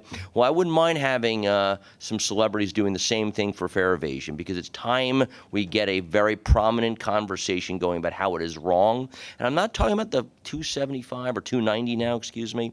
I'm talking about the degradation of propriety and the fact that it's even perceived as being something that is the one's right. It is not the right. The right is to pay. It is a theft of service. Very well said, Kathy. And it's something we can't tolerate fiscally and, frankly, socially. So thank you for letting me go on a little tirade. All right. The other fare evasion tirade will be coming from Mr. Albert. Not in this session. Kathy, How many offenses of a tampered license plate have to occur before a vehicle is seized? So a tampered license plate, so if you actually put tape on your license plate, that's a fraudulent instrument, and we can seize the vehicle and the plate and make an arrest. These flippers, the coverings, or you're going to another plate, we actually can't make an arrest there. The arrest that was made for the one that was flipping to the other plate, they actually fled, and that's how the arrest was made. When you say arrests, does that include seizing the vehicle or just arresting? Well, if we're arresting the driver, we're going to seize the vehicle as well. Okay, and if the NYPD on their routine inspections all around the city see a tampered license plate or one of those mechanical things, are they allowed to arrest or contact that owner and take further measures? So if the vehicle is parked, I believe it's a parking ticket. And no, they're not allowed to seize the device. Thank you. Kathy, could you just enumerate, you've done a lot of vehicle seizures, though, far more than in years past. Can you explain how those come to pass? Sure. So, the majority of our seizures are for suspended registrations for toll violations. So we will, through our license plate reader technology, the officers get a notification in the vehicle, and they will then interdict the vehicle, determine all of the facts. If it is in fact a toll violator and the registration is suspended, they will seize the vehicle and send the driver on their way. And Okay. last year we seized over 1,800 vehicles for suspended registrations due to toll violations. One last question. If these are out-of-state plates, do you contact those states' motor vehicle bureau when we arrest somebody for tampered plates or covering plates? So the only reciprocity we have is with Massachusetts. We treat out of state, besides Massachusetts, as trespassing on our property, and it's a violation of our rules and regs. So it's slightly different. We issue a summons, which is like a warning. Then if the trespassing occurs again, then we can take action. Okay, we had Mr. Glucksman with a hand raised online. Not counted for the quorum, but still present electronically. Thank you for the very interesting presentations. I'm glad that you are making everyone aware how serious a problem it is. My question is, if the police or the traffic agents who go patrolling around the streets issuing summonses for meters and whatever, are they allowed to issue summonses if they see these obstructed and blocked plates? They are. And actually our peace officers at MTA Bridges and Tunnels can also go off of our property and do that as well. But I just want Would to be say, a great there is a multi-agency initiative underway to increase collaboration and enforcement on these, principally because of the ghost plates equal vehicles used in crime, right, Kathy? Yeah. Yes, I think we have about 5 or 6 agencies that are working together to combat this. Are you, Mr. Mack? Thank you want to say you. something else? Yeah, I haven't said, and I kept my mouth shut. But every entrance, it would take 2 people or 3. All you have to do is put an officer on the entrance and apprehend them as they leave the tunnel, the bridges, and so forth. I must say that Nassau County, 4 years running, is the safest county in the United States. We just got the award. My own county executive has criticized me for spending too much money on men and women. We have too many police, yeah. But he went along, and we have the safest county 4 years running. And that goes for the Democrats and now the Republicans. So there's no substitute for manpower. And you can solve that problem on every entrance and exit.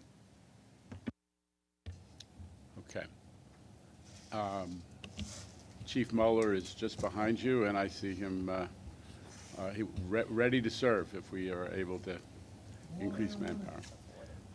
Ms. Mahaltzis? So just, I don't know if this is a point of information, but I just spent 2 minutes searching some of our e-commerce sites, and you can buy one of those flippers. So maybe we should talk to our friends there. I just wanted to, we actually initiated over a year ago a push with Amazon Right. on this issue, and they made a commitment. Somehow, there are a lot of e-commerce sites that still have it. Kathy, do you want to talk about that? Yeah, so I mean, you can find these on eBay. You can even find them on Etsy, which is kind of unusual. Amazon has made an effort not to ship to New York State, but if you dig hard enough and search hard enough on Amazon, you can still find devices that will cover and obstruct your plate. So we're working with leadership in Albany to see if we can have a more global effort on this. Okay. Lots to think about. Anybody else want to be recognized? Okay. With that sobering presentation, I think we'll turn to the usual business of the board. The minutes of the January board meeting have been, and the minutes of each committee have been distributed to all members. Any corrections or omissions? Mr. Albert. Yes, on page 6, where it lists public speakers, Lisa Daglian's title is president there. It should be executive director. And below there, under your remarks, Chair Lieber noted an incident that occurred on 143rd Street in the Bronx. It should say at the East 143rd Street, number 6 line station. Okay. That's it. Okay, with those corrections, may I have a motion to approve the minutes? Thank you, Mr. Chu. Thank you for a second, Ms. Mahaltzis. All in favor? The minutes are approved. I just want to note we do have a quorum for this. Thank you. Okay. I chaired the Safety Committee and report the following. There's one action for board approval. The Federal Transit Administration requires an annual review and approval of New York City Transit's agency safety plans. The committee recommends these plans, and I move them. May I have a second? Thank you, Ms. Mahaltzis. Any comments? Vote all in favor. Any opposition or abstentions? The item carries. Bridges and Tunnels. Let me note that the Bridges and Tunnels Committee met Monday. There were no, right, and there were no actions of the committee. As Mr. Mack notes, we did not have a quorum. However, the board did consider the 2023 TBTA operation surplus resolution. That resolution has moved to finance, which board member Zuckerman will report on momentarily. Mr. Chu, would you deliver the capital program report? Chair, the Capital Program Committee met Monday and reports the following. Construction and Development has 2 competitive actions for a proposed expenditure of $9.3 million. The committee recommends these items, and I move them. Is there a second? Thank you, Ms. Lopez. All in favor? Aye. Any opposition or abstention? The items are approved. That concludes the Capital Program Committee report. Ms. Lopez, the Joint Railroad? So we do have a quorum, correct? Yes. Or not for?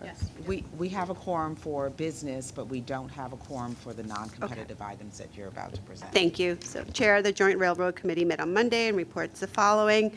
The committee discussed 2 procurement actions. However, the quorum required for these non-competitive public work contracts is not present today. The items will be postponed to our next meeting. Thank you.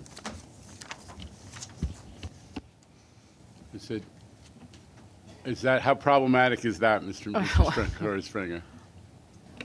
I think that was, I thought we did the capital committee items a minute We ago. did, but not railroad. Oh, I'm sorry. Okay. I just was unaware that it seems like we're going to be able to manage through. So that was what I wanted to know. Okay, onward. Joint Railroad Committee finished, done? Yeah, this concludes the Joint Committee All Railroad. right. Board Member Mahaltzis, Transit Committee, please. Chair, the New York City Transit Committee met Monday, and there are no items for board approval. Thank you. Finance Committee, Mr. Zuckerman. Thank you, sir. The Finance Committee met Monday afternoon, reports the following. There is one action which seeks board approval of the 2023 TBTA operating surplus resolutions. On Monday, both the Bridge and Tunnel and Finance Committees considered this item, and the Finance Committee recommends this item, and I move it. Is there a second? Mr. Mack, thank you. All in favor? Any opposition or abstention? The item is carried. There are no procurement actions this month, but we do have 4 real estate action items this month. They include 2 transactional action items for MTA, one for the City Transit Division, and one for Metro North. I recommend these items, and I move them. Second, Mr. Chu, all in favor? Any opposition or abstention? The item's carried. Okay, Real that estate concludes items- the Finance Committee report. Okay. So with that, we have concluded the board business, and may I have a motion to adjourn the meeting? Thank you, Mr. Chu. Second. Thank you, Ms. Lopez. All in favor? We are in adjournment. Thank you, everybody.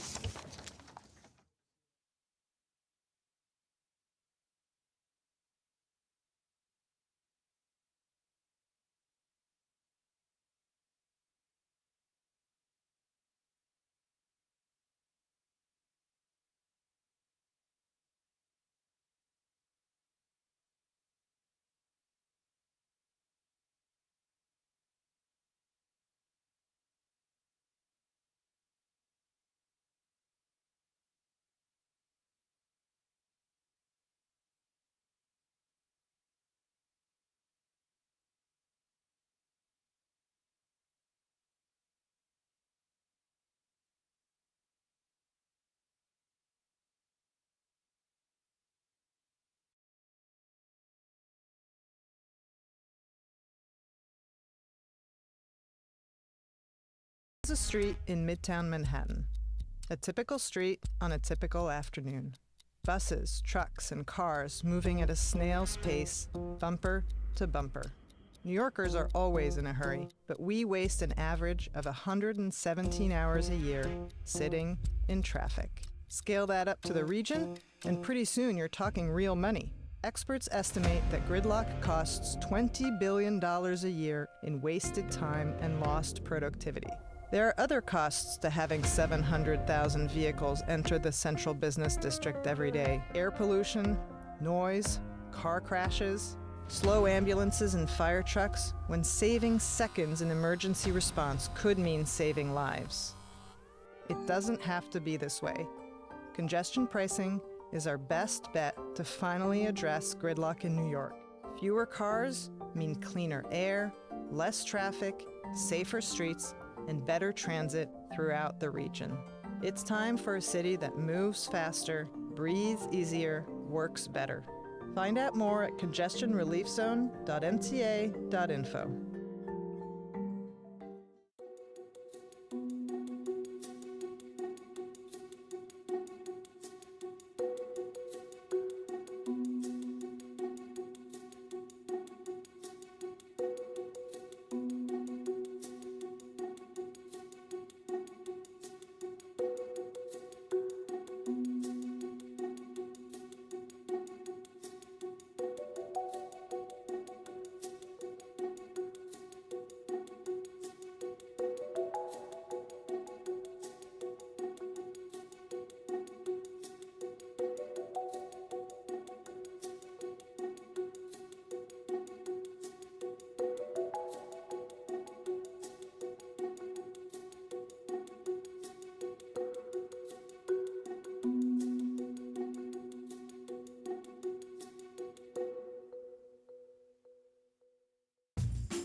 Hello, subway riders. With the goal to improve passenger safety, we are installing platform barriers at select stations as part of our platform safety pilot. The new barriers will be installed on the platform edge, next to the tactile warning strips. Gaps in the platform barriers will be strategically located to align with train car doors, allowing customers to easily enter and exit the train. These barriers provide a safe area between the platform's waiting area and the tracks, reducing the likelihood of accidents. These new barriers have been installed at 191st Street, Clark Street, and coming soon to West 8th Street, New York Aquarium. This is one of a number of pilots that we'll be conducting to make your ride safer. Thank you for riding with us.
We are often asked a question about why I can't stand in a certain location. I get the train here, this is my door, this is where I stand. I know it's been a long day at work. You come here, you grab this train every single day in this spot, and today we asking you to move. It's because of your safety. Safety is our main priority. Safety is our goal. We are here to make sure that you are safe. The role of platform control is absolutely necessary because we control the flow of traffic. Without us, there's plenty of congestion and crowd conditions that form, and they're not managed well without our presence being there.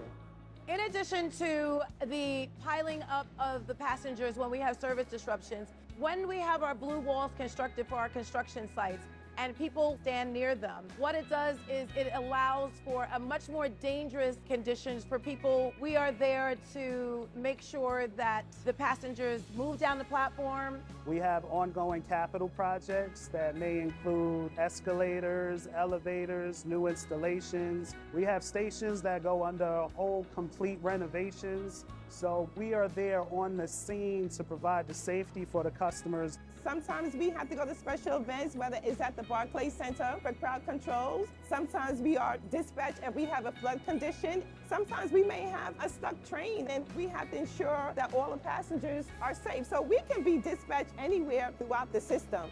It's so much here that you do every single day. It's not the same thing day after day. There's always something new. What motivates me is seeing my customers. That's what brings me out here every single day, help people out.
This is a street in Midtown Manhattan. A typical street on a typical afternoon. Buses, trucks, and cars moving at a snail's pace, bumper to bumper. New Yorkers are always in a hurry, but we waste an average of 117 hours a year sitting in traffic. Scale that up to the region, and pretty soon you're talking real money. Experts estimate that gridlock costs $20 billion a year in wasted time and lost productivity. There are other costs to having 700,000 vehicles enter the central business district every day. Air pollution, noise, car crashes, slow ambulances and fire trucks, when saving seconds in emergency response could mean saving lives. It doesn't have to be this way. Congestion pricing is our best bet to finally address gridlock in New York. Fewer cars mean cleaner air, less traffic, safer streets, and better transit throughout the region. It's time for a city that moves faster, breathes easier, works better. Find out more at congestionreliefzone.mta.info.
Hello, subway riders.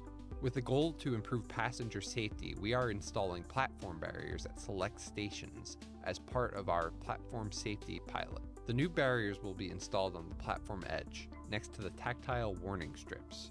Gaps in the platform barriers will be strategically located to align with train car doors, allowing customers to easily enter and exit the train. These barriers provide a safe area between the platform's waiting area and the tracks, reducing the likelihood of accidents. These new barriers have been installed at 191st Street, Clark Street, and coming soon to West 8th Street, New York Aquarium. This is one of a number of pilots that we'll be conducting to make your ride safer. Thank you for riding with us.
We are often asked a question about why I can't stand in a certain location. I get the train here, this is my door, this is where I stand. I know it's been a long day at work. You come here, you grab this train every single day in this spot, and today we asking you to move. It's because of your safety. Safety is our main priority. Safety is our goal. We are here to make sure that you are safe. The role of platform control is absolutely necessary because we control the flow of traffic. Without us, there's plenty of congestion and crowd conditions that form, and they're not managed well without our presence being there. In addition to the piling up of the passengers when we have service disruptions, when we have our blue walls constructed for our construction sites and people stand near them, what it does is it allows for a much more dangerous conditions for people. We are there to make sure that the passengers move down the platform. We have ongoing capital projects that may include escalators, elevators, new installations. We have stations that go under whole complete renovations. So we are there on the scene to provide the safety for the customers. Sometimes we have to go to special events, whether it's at the Barclays Center for crowd controls. Sometimes we are dispatched if we have a flood condition. Sometimes we may have a stuck train and we have to ensure that all the passengers are safe. So we can be dispatched anywhere throughout the system.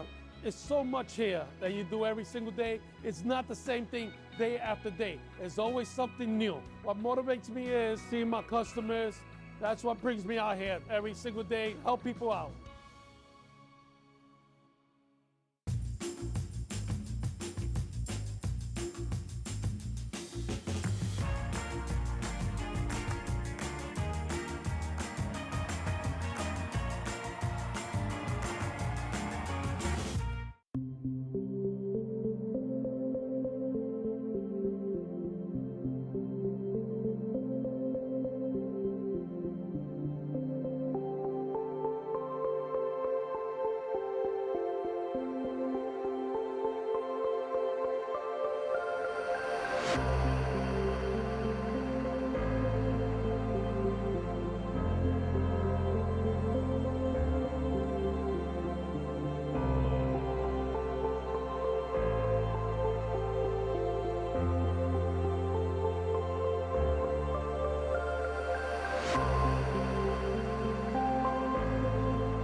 This is a street in Midtown Manhattan.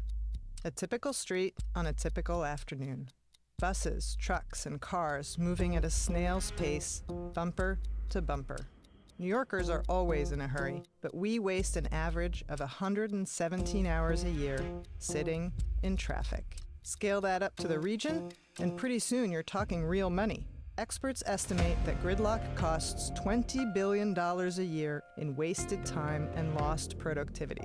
There are other costs to having 700,000 vehicles enter the central business district every day. Air pollution, noise, car crashes, slow ambulances and fire trucks, when saving seconds in emergency response could mean saving lives.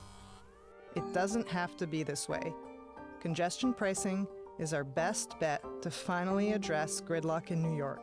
Fewer cars mean cleaner air, less traffic, safer streets, and better transit throughout the region. It's time for a city that moves faster, breathes easier, works better. Find out more at congestionreliefzone.mta.info.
Hello, subway riders. With the goal to improve passenger safety, we are installing platform barriers at select stations as part of our platform safety pilot. The new barriers will be installed on the platform edge, next to the tactile warning strips. Gaps in the platform barriers will be strategically located to align with train car doors, allowing customers to easily enter and exit the train. These barriers provide a safe area between the platform's waiting area and the tracks, reducing the likelihood of accidents. These new barriers have been installed at 191st Street, Clark Street, and coming soon to West 8th Street, New York Aquarium. This is one of a number of pilots that we'll be conducting to make your ride safer. Thank you for riding with us.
We are often asked a question about why I can't stand in a certain location.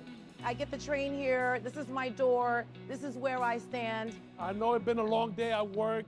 You come here, you grab this train every single day in this spot, and today we asking you to move. It's because of your safety. Safety is our main priority. Safety is our goal. We are here to make sure that you are safe. The role of platform control is absolutely necessary because we control the flow of traffic. Without us, there's plenty of congestion and crowd conditions that form, and they're not managed well without our presence being there. In addition to the piling up of the passengers when we have service disruptions, when we have our blue walls constructed for our construction sites, and people stand near them. What it does is it allows for a much more dangerous conditions for people. We are there to make sure that the passengers move down the platform. We have ongoing capital projects that may include escalators, elevators, new installations. We have stations that go under whole complete renovations. So we are there on the scene to provide the safety for the customers. Sometimes we have to go to special events, whether it's at the Barclays Center for crowd controls. Sometimes we are dispatched and we have a flood condition. Sometimes we may have a stuck train and we have to ensure that all the passengers are safe. So we can be dispatched anywhere throughout the system. It's so much here that you do every single day. It's not the same thing day after day. There's always something new. What motivates me is seeing my customers. That's what brings me out here every single day.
Set to rock and labor. It never stops.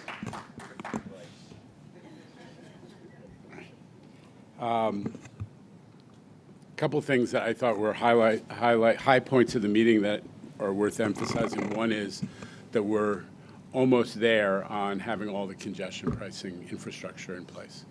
95% in place. So I think there are five locations where there's still work to be done out of 110 roughly, and the infrastructure is going to be ready to go. I was also glad that the board got to hear about how we're pushing back against people who intentionally obscure their plates and try to do toll evasion that way, which was, fortunately, it's only 1% of our of folks who go through the tolling system on MTA bridges and tunnels, but I thought that was super important. Obviously, we're all thinking about safety this week.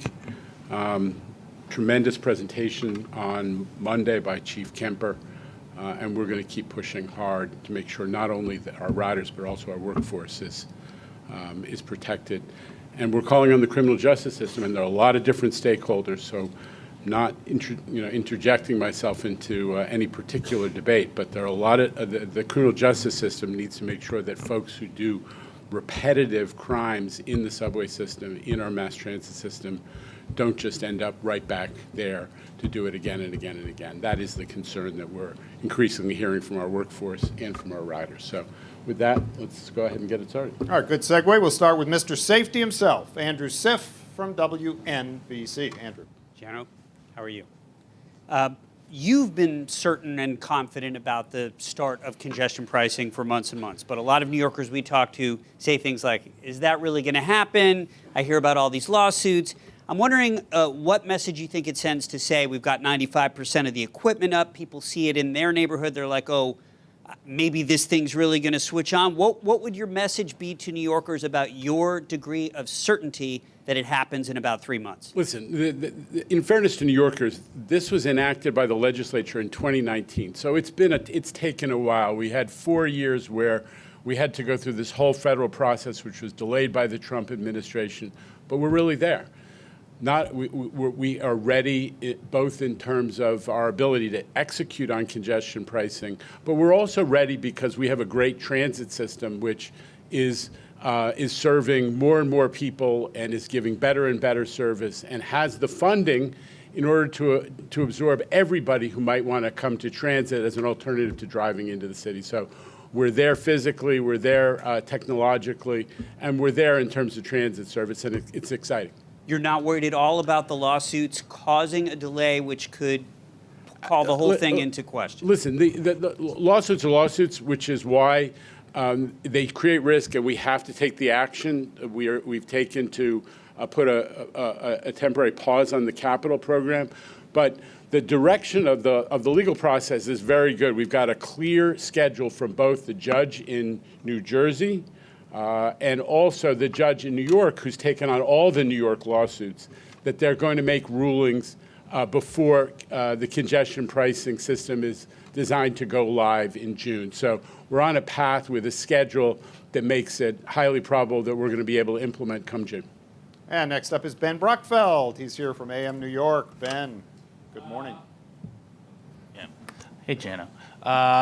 So I wanted to ask first off, are you when you say that you're going to get a ruling on congestion pricing before June, is there any talk?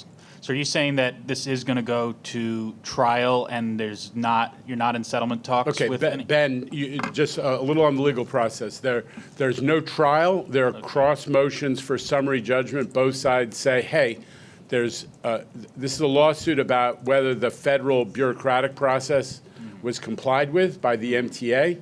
And there's a record of all the paperwork that everyone's agreed on.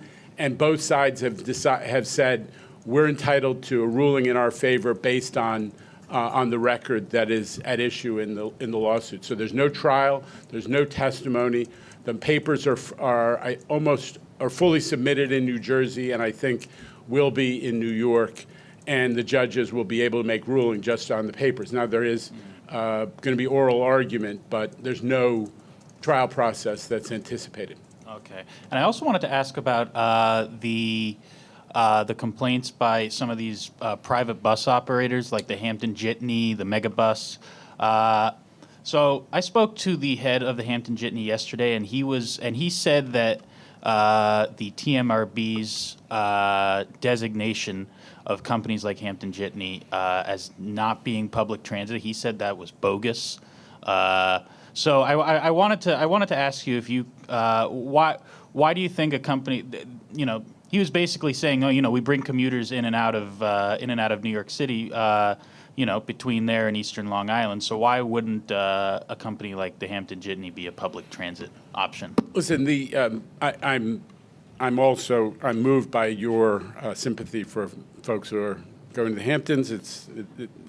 It's notable, but the bigger issue is what the TMRB proposed was that exemptions should go to bus systems that are open to the public, that run regular routes, and that are, either operated by government or under contract to government. The government has made them part of the mass transit system rather than a private bus company that's out there making money for a particular subclass of riders. We're still listening. We are using the hearings tomorrow. I want to emphasize that, to hear from folks about elements of the toll structure, and this is one. But that was the TMRB's proposal. Obviously, the MTA board adopted that hook, line, and sinker. But we are still using this SAPA process, the hearing process that begins tomorrow, to listen to folks who might have comments on elements of the toll structure, and that's probably going to be one that we'll hear about. All right, if you direct your attention to the mezzanine, you'll see Sonia Rincon from Channel 7 Eyewitness News. Sonia. Hi, Thank Sonia. you. Hi, Jano. So with regard to toll evasion, more tolling could lead to more evasion attempts. People who are paying the tolls don't like to see people who are not paying the tolls. Yeah. And would it be helpful to have a way to report those obscured plates? If you go on 311 right now, you can report to New York City if you see a paper plate, but that's the only sort of category like that, and that's obviously reporting it to the city, not to the MTA. Would it be helpful to have the public reporting those plate covers? It's a great point. We're actually, the MTA has been a leader on this issue of toll evasion, especially obscured plates, people trying to monkey with plates to avoid paying tolls. But we have a really close relationship with NYPD and other toll enforcement agencies, especially because your point is right. Ghost plates, the fake plates, the counterfeit plates, the obscured plates, the NYPD looks as a source of crime, not just toll evasion. It's actually, they're used in crime. So we're working very closely with them, and I will look into the question that you're raising, is there a clear way for the public to report that? Yes, go to the NYPD, go to the MTA. We're all working together, but I'm sure we can make it better. It's a good point. All right, now we go to the representative of America's newspaper, Nolan Hicks, right there in the front row. Nolan. Whose America is that?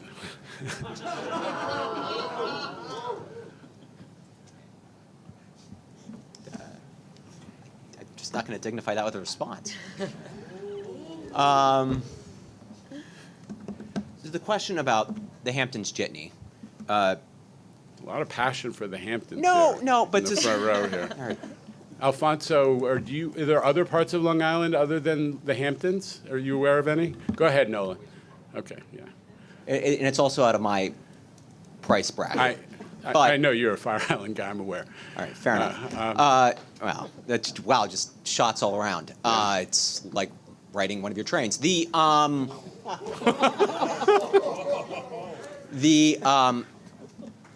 to take people take these private buses. Yeah. In part because the trains coming out of Penn Station to get to the South Shore are packed and actually over capacity. If you pull your own 20-year needs assessment, it recommends against making further improvements to portions of the Montauk line out on the Far East End because it says that there simply isn't enough space on the trains and there aren't enough locomotives to provide any more additional service. So when the private marketplace is filling a need that the MTA is incapable of meeting, why should there be a toll applied to that? So listen, I can't respond to your claims about whether every train that serves the east end of Long Island is packed.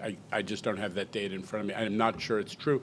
But the point that you're raising is not wrong, which is that it is serving the public. It is serving. It provides a mass transit option for some people, and the question is, because it is only serving a subgroup of people who happen to be going to a wealthier area, and because it's not chartered by government, should it be treated differently? That the TMRB recommended that. I'm sure we're going to hear about that tomorrow and in the hearings, and we'll be thinking about that issue.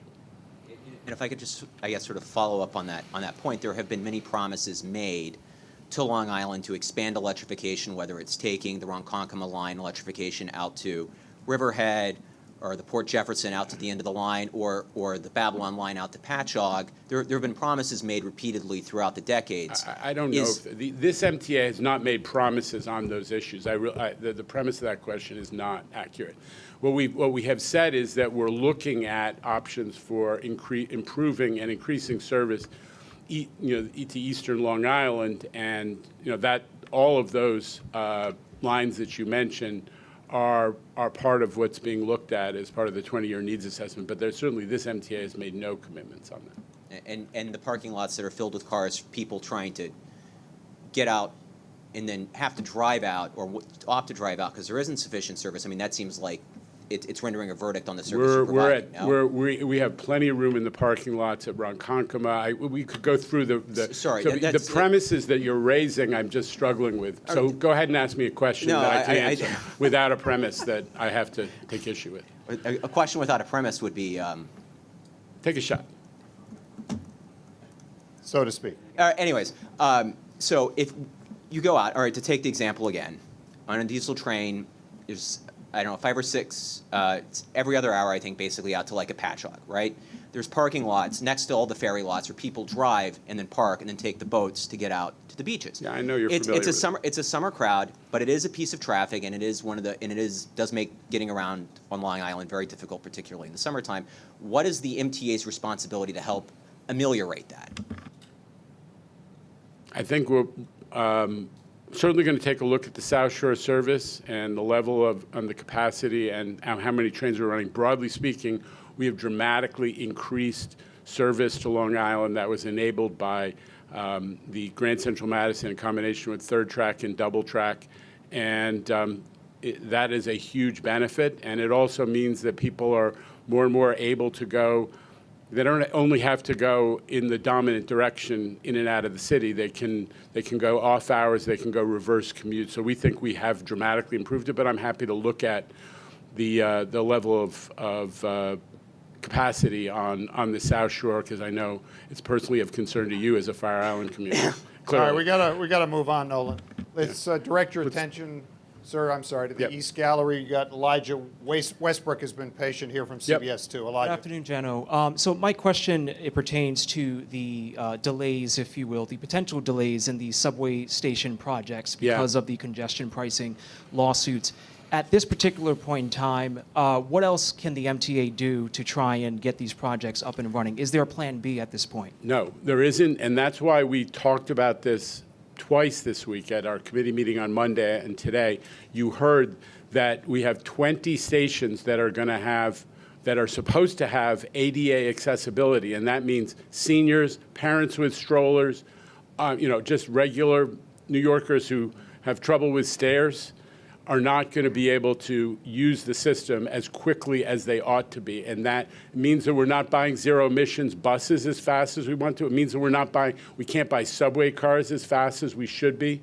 It means that the A train, which is one of the most complex lines in all of the subway system, doesn't get the modern signals that the 7 train, which went from 68% to 92% of on-time performance in a single in a couple of weeks when we turned on those new signals, that we can't do that on the A train. It's an equity issue, it's not fair, and it's a real concern. So there's no plan B for $15 billion to show up magically if congestion pricing doesn't happen. Thank you. All right, Alfonso Castillo is here from Newsday. Now, did you yield your time to the special correspondent Nolan Hicks on Long Island, or do you have a No, question? as long as you don't talk about, as long as you don't talk about Fire Island specific service, I'll take any question from you. Okay, I'll try to keep it west of there. So a couple of Long Island related questions. One about fare evasion on the Long Island Railroad. You've talked about how you're no fan of the ADL invoices. Yeah. And I know on Monday there was some discussion about the increased police enforcement that has curbed that to an extent. Yeah. I was able to see this list of kind of repeat offenders that conductors keep of people who've gotten more than one of these. In some cases, people have gotten several dozens, several $100s, and it seems to be pretty persistent. How confident are you that that has been remedied by this increased police enforcement? And what, if anything, do you think should happen to those people who, again, have done this dozens and dozens and dozens of times? Well, it's not remedied, but fare evasion, listen, is a problem across our system. It is a problem on the commuter railroads. What we're doing is what you talked about. The first thing we're doing is that we have MTA PD who are policing when they come across a fare evader, or when the conductor comes across a fare evader, they can have a cop intervene, because there are cops on the train. Credit John Mueller and the MTA PD for increasing train patrols. And what they're doing, for the first time, I think in a long time, is they're just taking them off the train. So that is probably a significant discouragement for people, irrespective of what process follows. Is they're going to be taken off the train, just like in the transit system, in the subway system. When you catch somebody for fare evasion, they're not allowed to just get on the train. They're taken out of the system. So that's the number one thing. I think that's a huge step forward. But we also need to be able, for our MTA PD, to be able to give people a ticket, just like we do in the subway system. Right now, they have this choice, which makes no sense, between giving somebody effectively a polite eye of you, which they don't pay, or actually arresting them criminally. We want it to be the same as it is in the MTA subway system and the bus system, which is if you fare evade, you get a summons, a civil summons. And we've actually proposed that we start to get the criminal justice system to bear down on people who are recidivists in getting those types of fare evasion. Some of it, if you get 2, you shouldn't go to jail. But if you get 22, I think the system ought to deal with you differently, and we're taking action on that. So we've made the initial step of taking them off the train. Now we're trying to get the legislature to give us the power to give them a summons to fine them appropriately. A second thing, if you don't mind, regarding third track, something we haven't talked about much in a little while. So there was this community benefits fund. I wrote about it last year when I had some of the information about where some of that money went. This was money included in the budget for local projects. And the thought was it was a way of kind of winning over some opponents of the project. We've since gotten more information on what was in there, particularly for Mineola and some other villages. There's stuff like, I think it was more than $1 million for AstroTurf on a baseball field, stuff that's not directly transit related. What would you say to people who question the legitimacy of those kind of expenditures in the third track project? So here's what people who are looking at the third track project should know, which is that we took a 10-mile long project that it was really complicated through one of the most developed areas of Long Island, with villages and towns and school districts and fire districts and dog catching districts aplenty, all of which had jurisdiction and issues that could have held the project up. We figured out how to work with them through a very successful ongoing community outreach process, and we finished the project on time and $100 million under budget. That is the definition of success on a mega project. Part of that was that we worked with the communities all along in a process that managed how they use those community benefits funds, which, by the way, were allocated based on the level of actual construction work that was going on in those communities.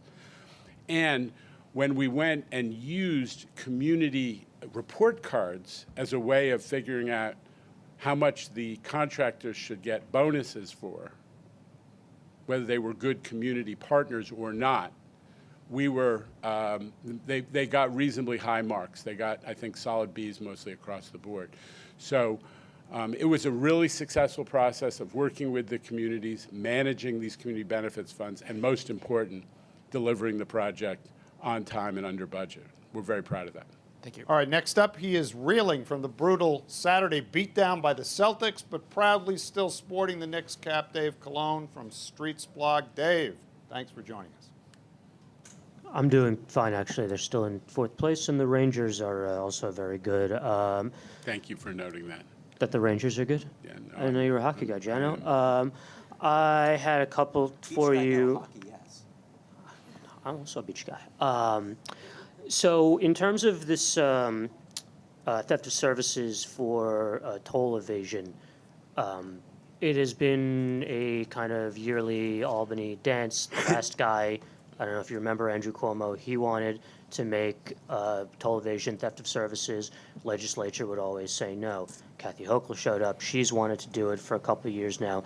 Legislature has said no. And in fact, they want to do the Toll Payer Protection Act. And you have some people there who are very into that, kind of the opposite of adding theft services to that.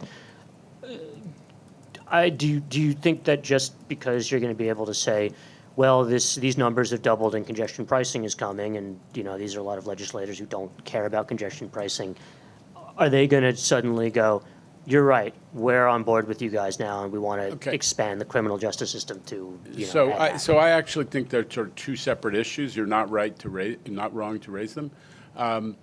One is the question of whether there's legislative support for getting tougher with people who intentionally obscure plates and intentionally evade tolls. I think that we have strong support for that. People understand that they're stealing from everybody else when they engage in these kinds of toll evasion schemes, covered plates, mangling the plate, and so on and so on. Historically, there have been concerns. You referenced the Toll Payer Protection Act about the way that MTA tolls, when you don't pay them, the penalties pile up and so on. And we've signaled to the legislature we're happy to talk about that issue because the goal is not to have, penalties too quickly accelerate. We just want to make sure that people notice that you got to pay your tolls and you got to step up like everybody else and pay your bills when the public depends on it. So we're happy to talk about that.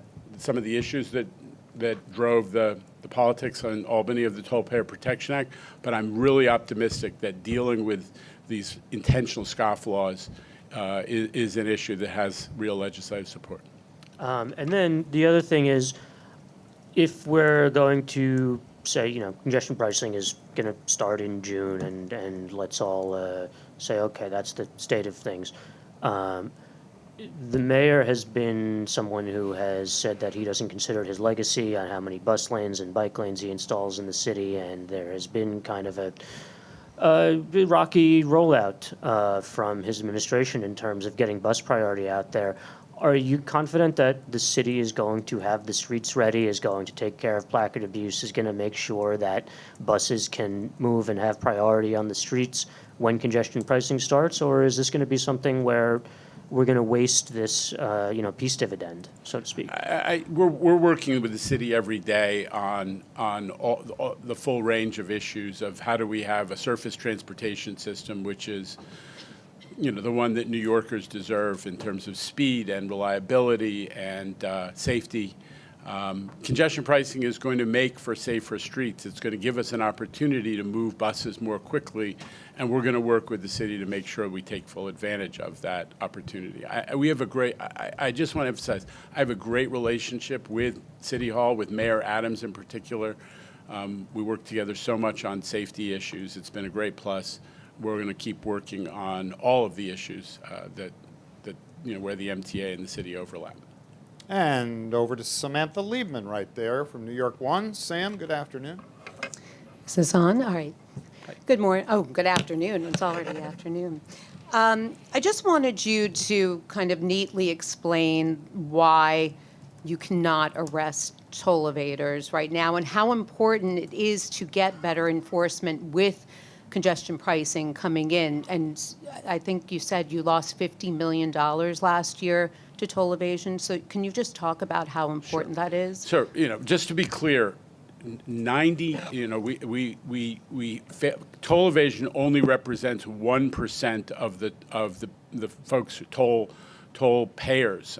So the vast majority, 99% of people are paying their tolls. They're getting billed. They're being responsible. For that 1%, you're right, Samantha, as Kathy Sheridan said, it adds up to 50 million. We need these people to be, part of New York and pay their fair share. Everybody gets burned when they see somebody, when they're paying for the subway and they see somebody walk through the exit gate or jump over the turnstile. This is no different, but it's on a much bigger scale. And it requires, in some ways, a lot more planning and kind of nefarious behavior that's really offensive to people. They're going out, they're buying these things. New York, we made a deal with Amazon that they couldn't sell these devices that obscure a plate, and yet they're finding them elsewhere on the internet. They're taking active steps to evade tolls. And that's really a problem in terms of the fairness of New York. It's not just about money, it's about a sense of fairness that we're all in this together. And New Yorkers really resent that. This issue has become higher profile, not just because of congestion pricing and tolls, but because the city has recognized that these cars with fake plates and counterfeit plates and obscured plates are routinely used in crime. This is the way that criminals do go about their business without, encouraging the cops to catch them or allowing the cops to catch them. So we're in lockstep with the city that we need to crack down on fake plates, counterfeit plates, and obscured plates. All right, here in the, I'm sorry, follow-up? Yeah, no. Okay. One more question. When did the NYPD start going along with Eagle teams on the SBS buses, and why? And I just wanted you to respond to this Hellgate article about, people reaching the Omni cap and then the Eagle teams not being able to verify that they paid and yanking them off the bus. For the record, it's Rich Davey now, not Jano. Yeah. He walked away. A couple things. So first, the Eagle team started partnering with NYPD at our request earlier, or at the end of last year, November-ish. That was both for SBS and local bus. I think, as you know, that we also kicked off a process to have Eagle teams on the local buses as well with NYPD support. I saw the article. Where I'm not aware. It's the first that came to my attention that there might be an issue. We're not aware of any reader issues. As I understand it, the technology doesn't distinguish between a 12 tap or a 30-day. All it knows is whether whatever device or thing you're using was it tapped recently or not. I would also, as well suggest SBS folks, a lot of folks, how they pay actually get a receipt in their hand and are supposed to show that to the Eagle team. In that instance, I don't know if those customers did or didn't. But we're going to look at it. But I also just want to correct the record, too. There seemed to be some confusion. With the local bus, there is no handheld validator, right? On the local bus, the Eagle team, supported by NYPD, is literally observing whether or not someone pays. And if they blow by the driver and not pay, that is when they're stopped. So I am 1,000% confident that that is not an issue because there is no device. It is literally humans watching humans. But when they pay for the SBS, Microphone, Sam. Can't hear you. can they just tap with the Omni? Can they just board and tap? Sure. Yeah, they can. Absolutely. So I think that was the question, that they already hit the 3450. I read the article. There were a lot of questions, so I was trying to correct the whole record. On that one, we're looking at it, but as I said, it's not a known issue that whether they hit 30, it's actually 12 in a 7-day period, I think specifically. That's not a known issue with our technology. So, but I asked the team to take another look at it. They found 2 individuals of millions of bus customers, so I can't speak to those 2 instances, but we're going to look at it. All right, moving along. Over here in the upper deck, if you look up, Jano, you'll see Lisa Rosner from CBS 2. Lisa? Hi, good afternoon. Can you talk about where do things stand with tolling exemptions or reductions for city workers like teachers and NYPD, and do any of these lawsuits impact the timetable on those decisions? So the board, the state law created a board that was specifically looking at the toll structure, and they recommended that we not have special exemptions for people based on what work they do, just like the tolling system in general. Just like we have tolls on the the LIE or on our bridges and tunnels or on the Garden State Parkway, we're not saying, what do you do for a living? Do you have to pay the toll? They say everybody should pay the toll. And the other point that they've made is that if somebody has to drive and can't take transit because they're doing a specific job, that should be on their employer to figure out with them how do they get compensated for that. So that was very clear. We're not creating a hierarchy where some people have jobs where they get exemptions and some people don't. That said, it's perfectly legitimate to say that if someone's forced to drive in by their employer, the employer ought to pay them back for that additional cost. Now, on the question of whether, when the tolls are going to be put into effect, as I said earlier, we're going through a hearing process starting tomorrow night, and we're anticipating that whether there are adjustments made to the toll structure or not, that the tolling and congestion pricing system is going to go into effect in June, assuming the lawsuits are resolved timely. Okay, but do some of the lawsuits that were filed are about like these city workers? Does that bring the MTA back to the drawing board on any Right. of that? No, but no. It's all the lawsuits are really about the environmental process that went on, because that's the challenge to the whole tolling system. So that's going to be resolved. As I said, there's a schedule in both the New Jersey cases and the one court which is handling all the New York cases, and the schedule is designed to resolve those issues before tolling goes into effect in June. And from the New York Daily News, we have Evan Simcoe Bednarski with us today. Evan, good afternoon. Good afternoon, guys. Good afternoon, Jenna. Two questions. First, the violence last week brought focus on, and arrests were aided by the security cameras on board those trains. I had a couple questions about that project in general. You had mentioned a year-long timeline. Is all of the rolling stock capable for a retrofit? Are lines being prioritized either based on rolling stock or based on, reports of crime on particular lines? And how is that? Is that footage only retrieved when there are reports of an incident, or does it, like the closed camera system, sort of feed into a central location? Well, okay. I'm going to take a crack at a couple of those questions and then ask Rich to clarify, correct, and expand on. Number one, the new trains, the operator and the conductor have the ability to see into cars through cameras, and that's really fabulous, because if there's a report of something, whatever kind, going on, that enables the people who are operating the train. The retrofit cameras, which are being retrofitted in the entire fleet, going back to trains that are over 40 years old, are cameras that record what goes on. But they are, yeah, you're correct. They're not streaming at the moment, but they have tremendous value. The caliber of the video is extraordinary.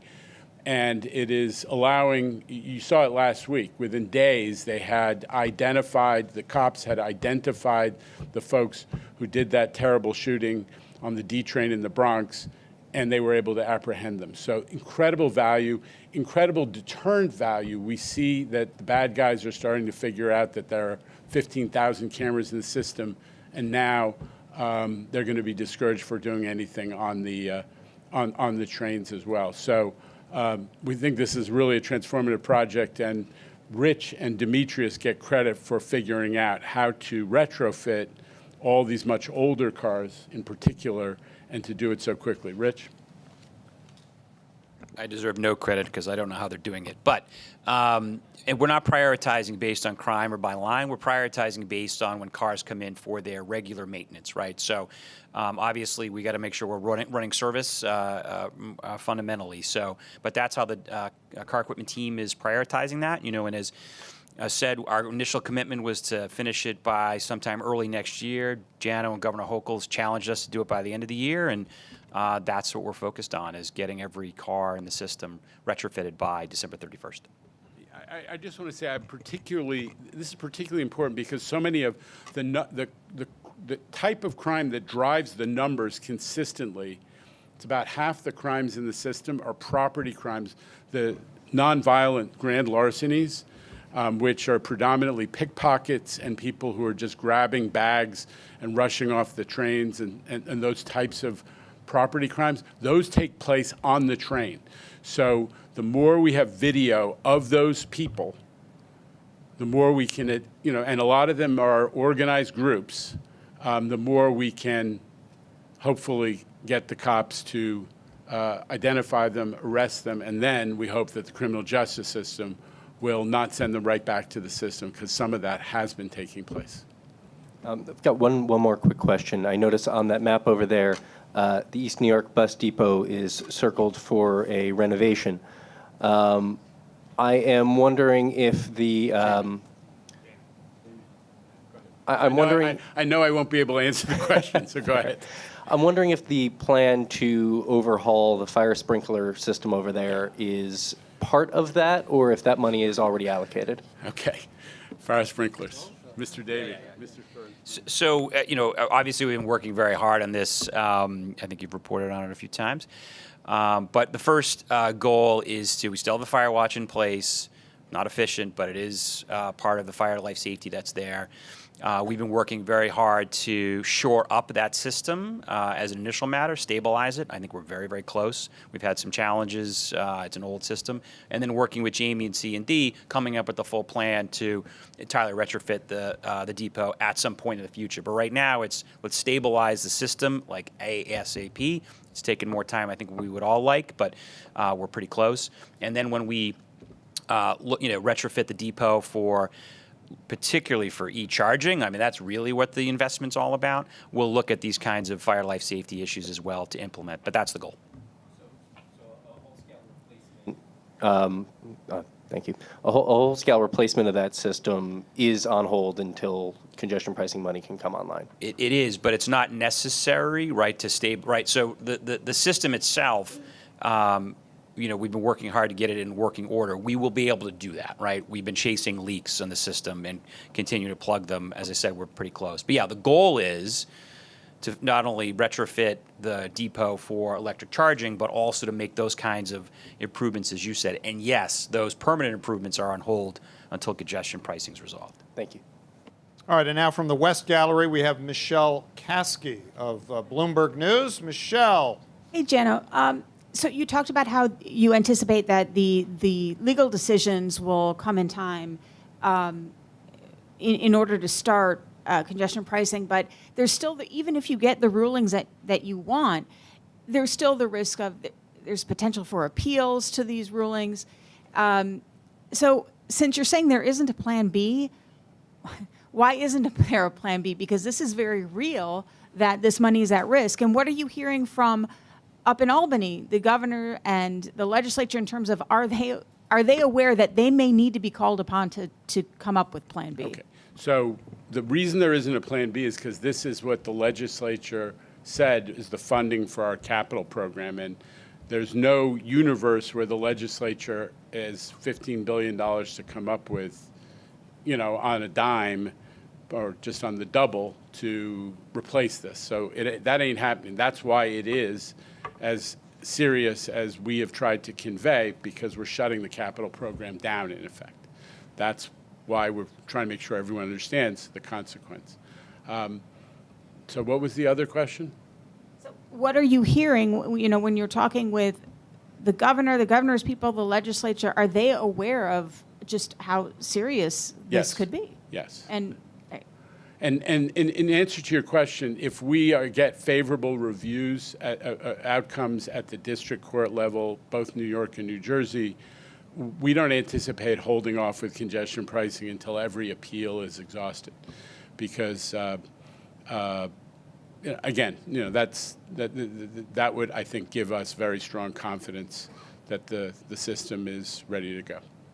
And we move on to Steve Nesson right there from WNYC Gothamist and the Gusa Nesson newsletter. Steve, good afternoon. Hello, Chair. On the subway safety tip, there were 3 murders this year. As you know, there have been 32 since 2020, and that's more than the combined previous 15 years. And this is with the recent murders are with the surge in police. I know subways don't breed crime, but what can you do to reassure riders and what can you do to create a safer environment? I've heard a lot of blame of bail reform, but what can the MTA do? Well, no, I just want to be clear. There's no blame of any particular aspect of the criminal justice system or laws or anything. I think that what we're saying is just factually, when we see a lot of the crime that has been experienced by our riders being done by people who have huge, a huge record of doing exactly the same types of crimes, we're asking the criminal justice system, and there are a lot of different stakeholders, to figure that out so that our riders don't face that. 1% of the arrestees last year committed 22% of the crimes. It's a lot. Means they're committing 22 times their number in terms of crime. So you can really put a dent in crime by figuring out how to deal with the issue of folks who are doing this repetitively in the system. That's the point that we're making. And I think it kind of goes to your bigger point, which is what is our strategy for dealing with subway crime. I just remind you, so we don't forget, subway crime represents, I think, 1% of crime in the city of New York. We have, on average, last year we had 6 felony crimes a day in a ridership of 4 million. It's the population of the city of Los Angeles, 6 felony crimes a day. This is not a crazy, out-of-control place. However, it is a place where people do feel vulnerable.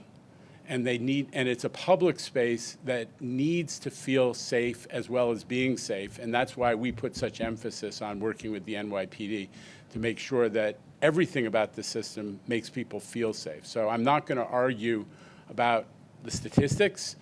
I'm just saying that we need to push back on both the reality and the perception of crime, and that's why we work with the NYPD so much. I'm very proud of that partnership. All right, thank you. You have another? Squeeze in one small one on congestion pricing that hasn't been spoken about yet. Okay, sure. The environmental assessment did note that regarding parking outside of the CBD, it could exceed supply if the area is currently at or over capacity. Upper West Side, Washington Heights, I've spoken with some residents who are very concerned it's already at capacity or over capacity. So what do you tell those residents in the area and lawmakers that are fielding concerns from constituents about parking issues that they think will be exacerbated with congestion pricing? Yeah, I mean, I think that, again, the big punchline of the environmental assessment was no significant impact. So every one of the impacts that was identified in the environmental process was not considered to be significant enough to warrant a required action by the feds or to prevent congestion pricing from going forward. Obviously, we're going to look closely at whether there are impacts and try to work with communities when we see those. That's why we have so many reporting requirements. But you might equally hope that the folks who are electing to park uptown will take mass transit from the get-go. So we'll see what happens. But we're going to look closely at that. We want this to be a net success for everybody. All right, thanks, Jano, Rich, Jamie, Kathy, and Demetrius Critchlow. Thanks to everybody, and good afternoon from Lower Manhattan.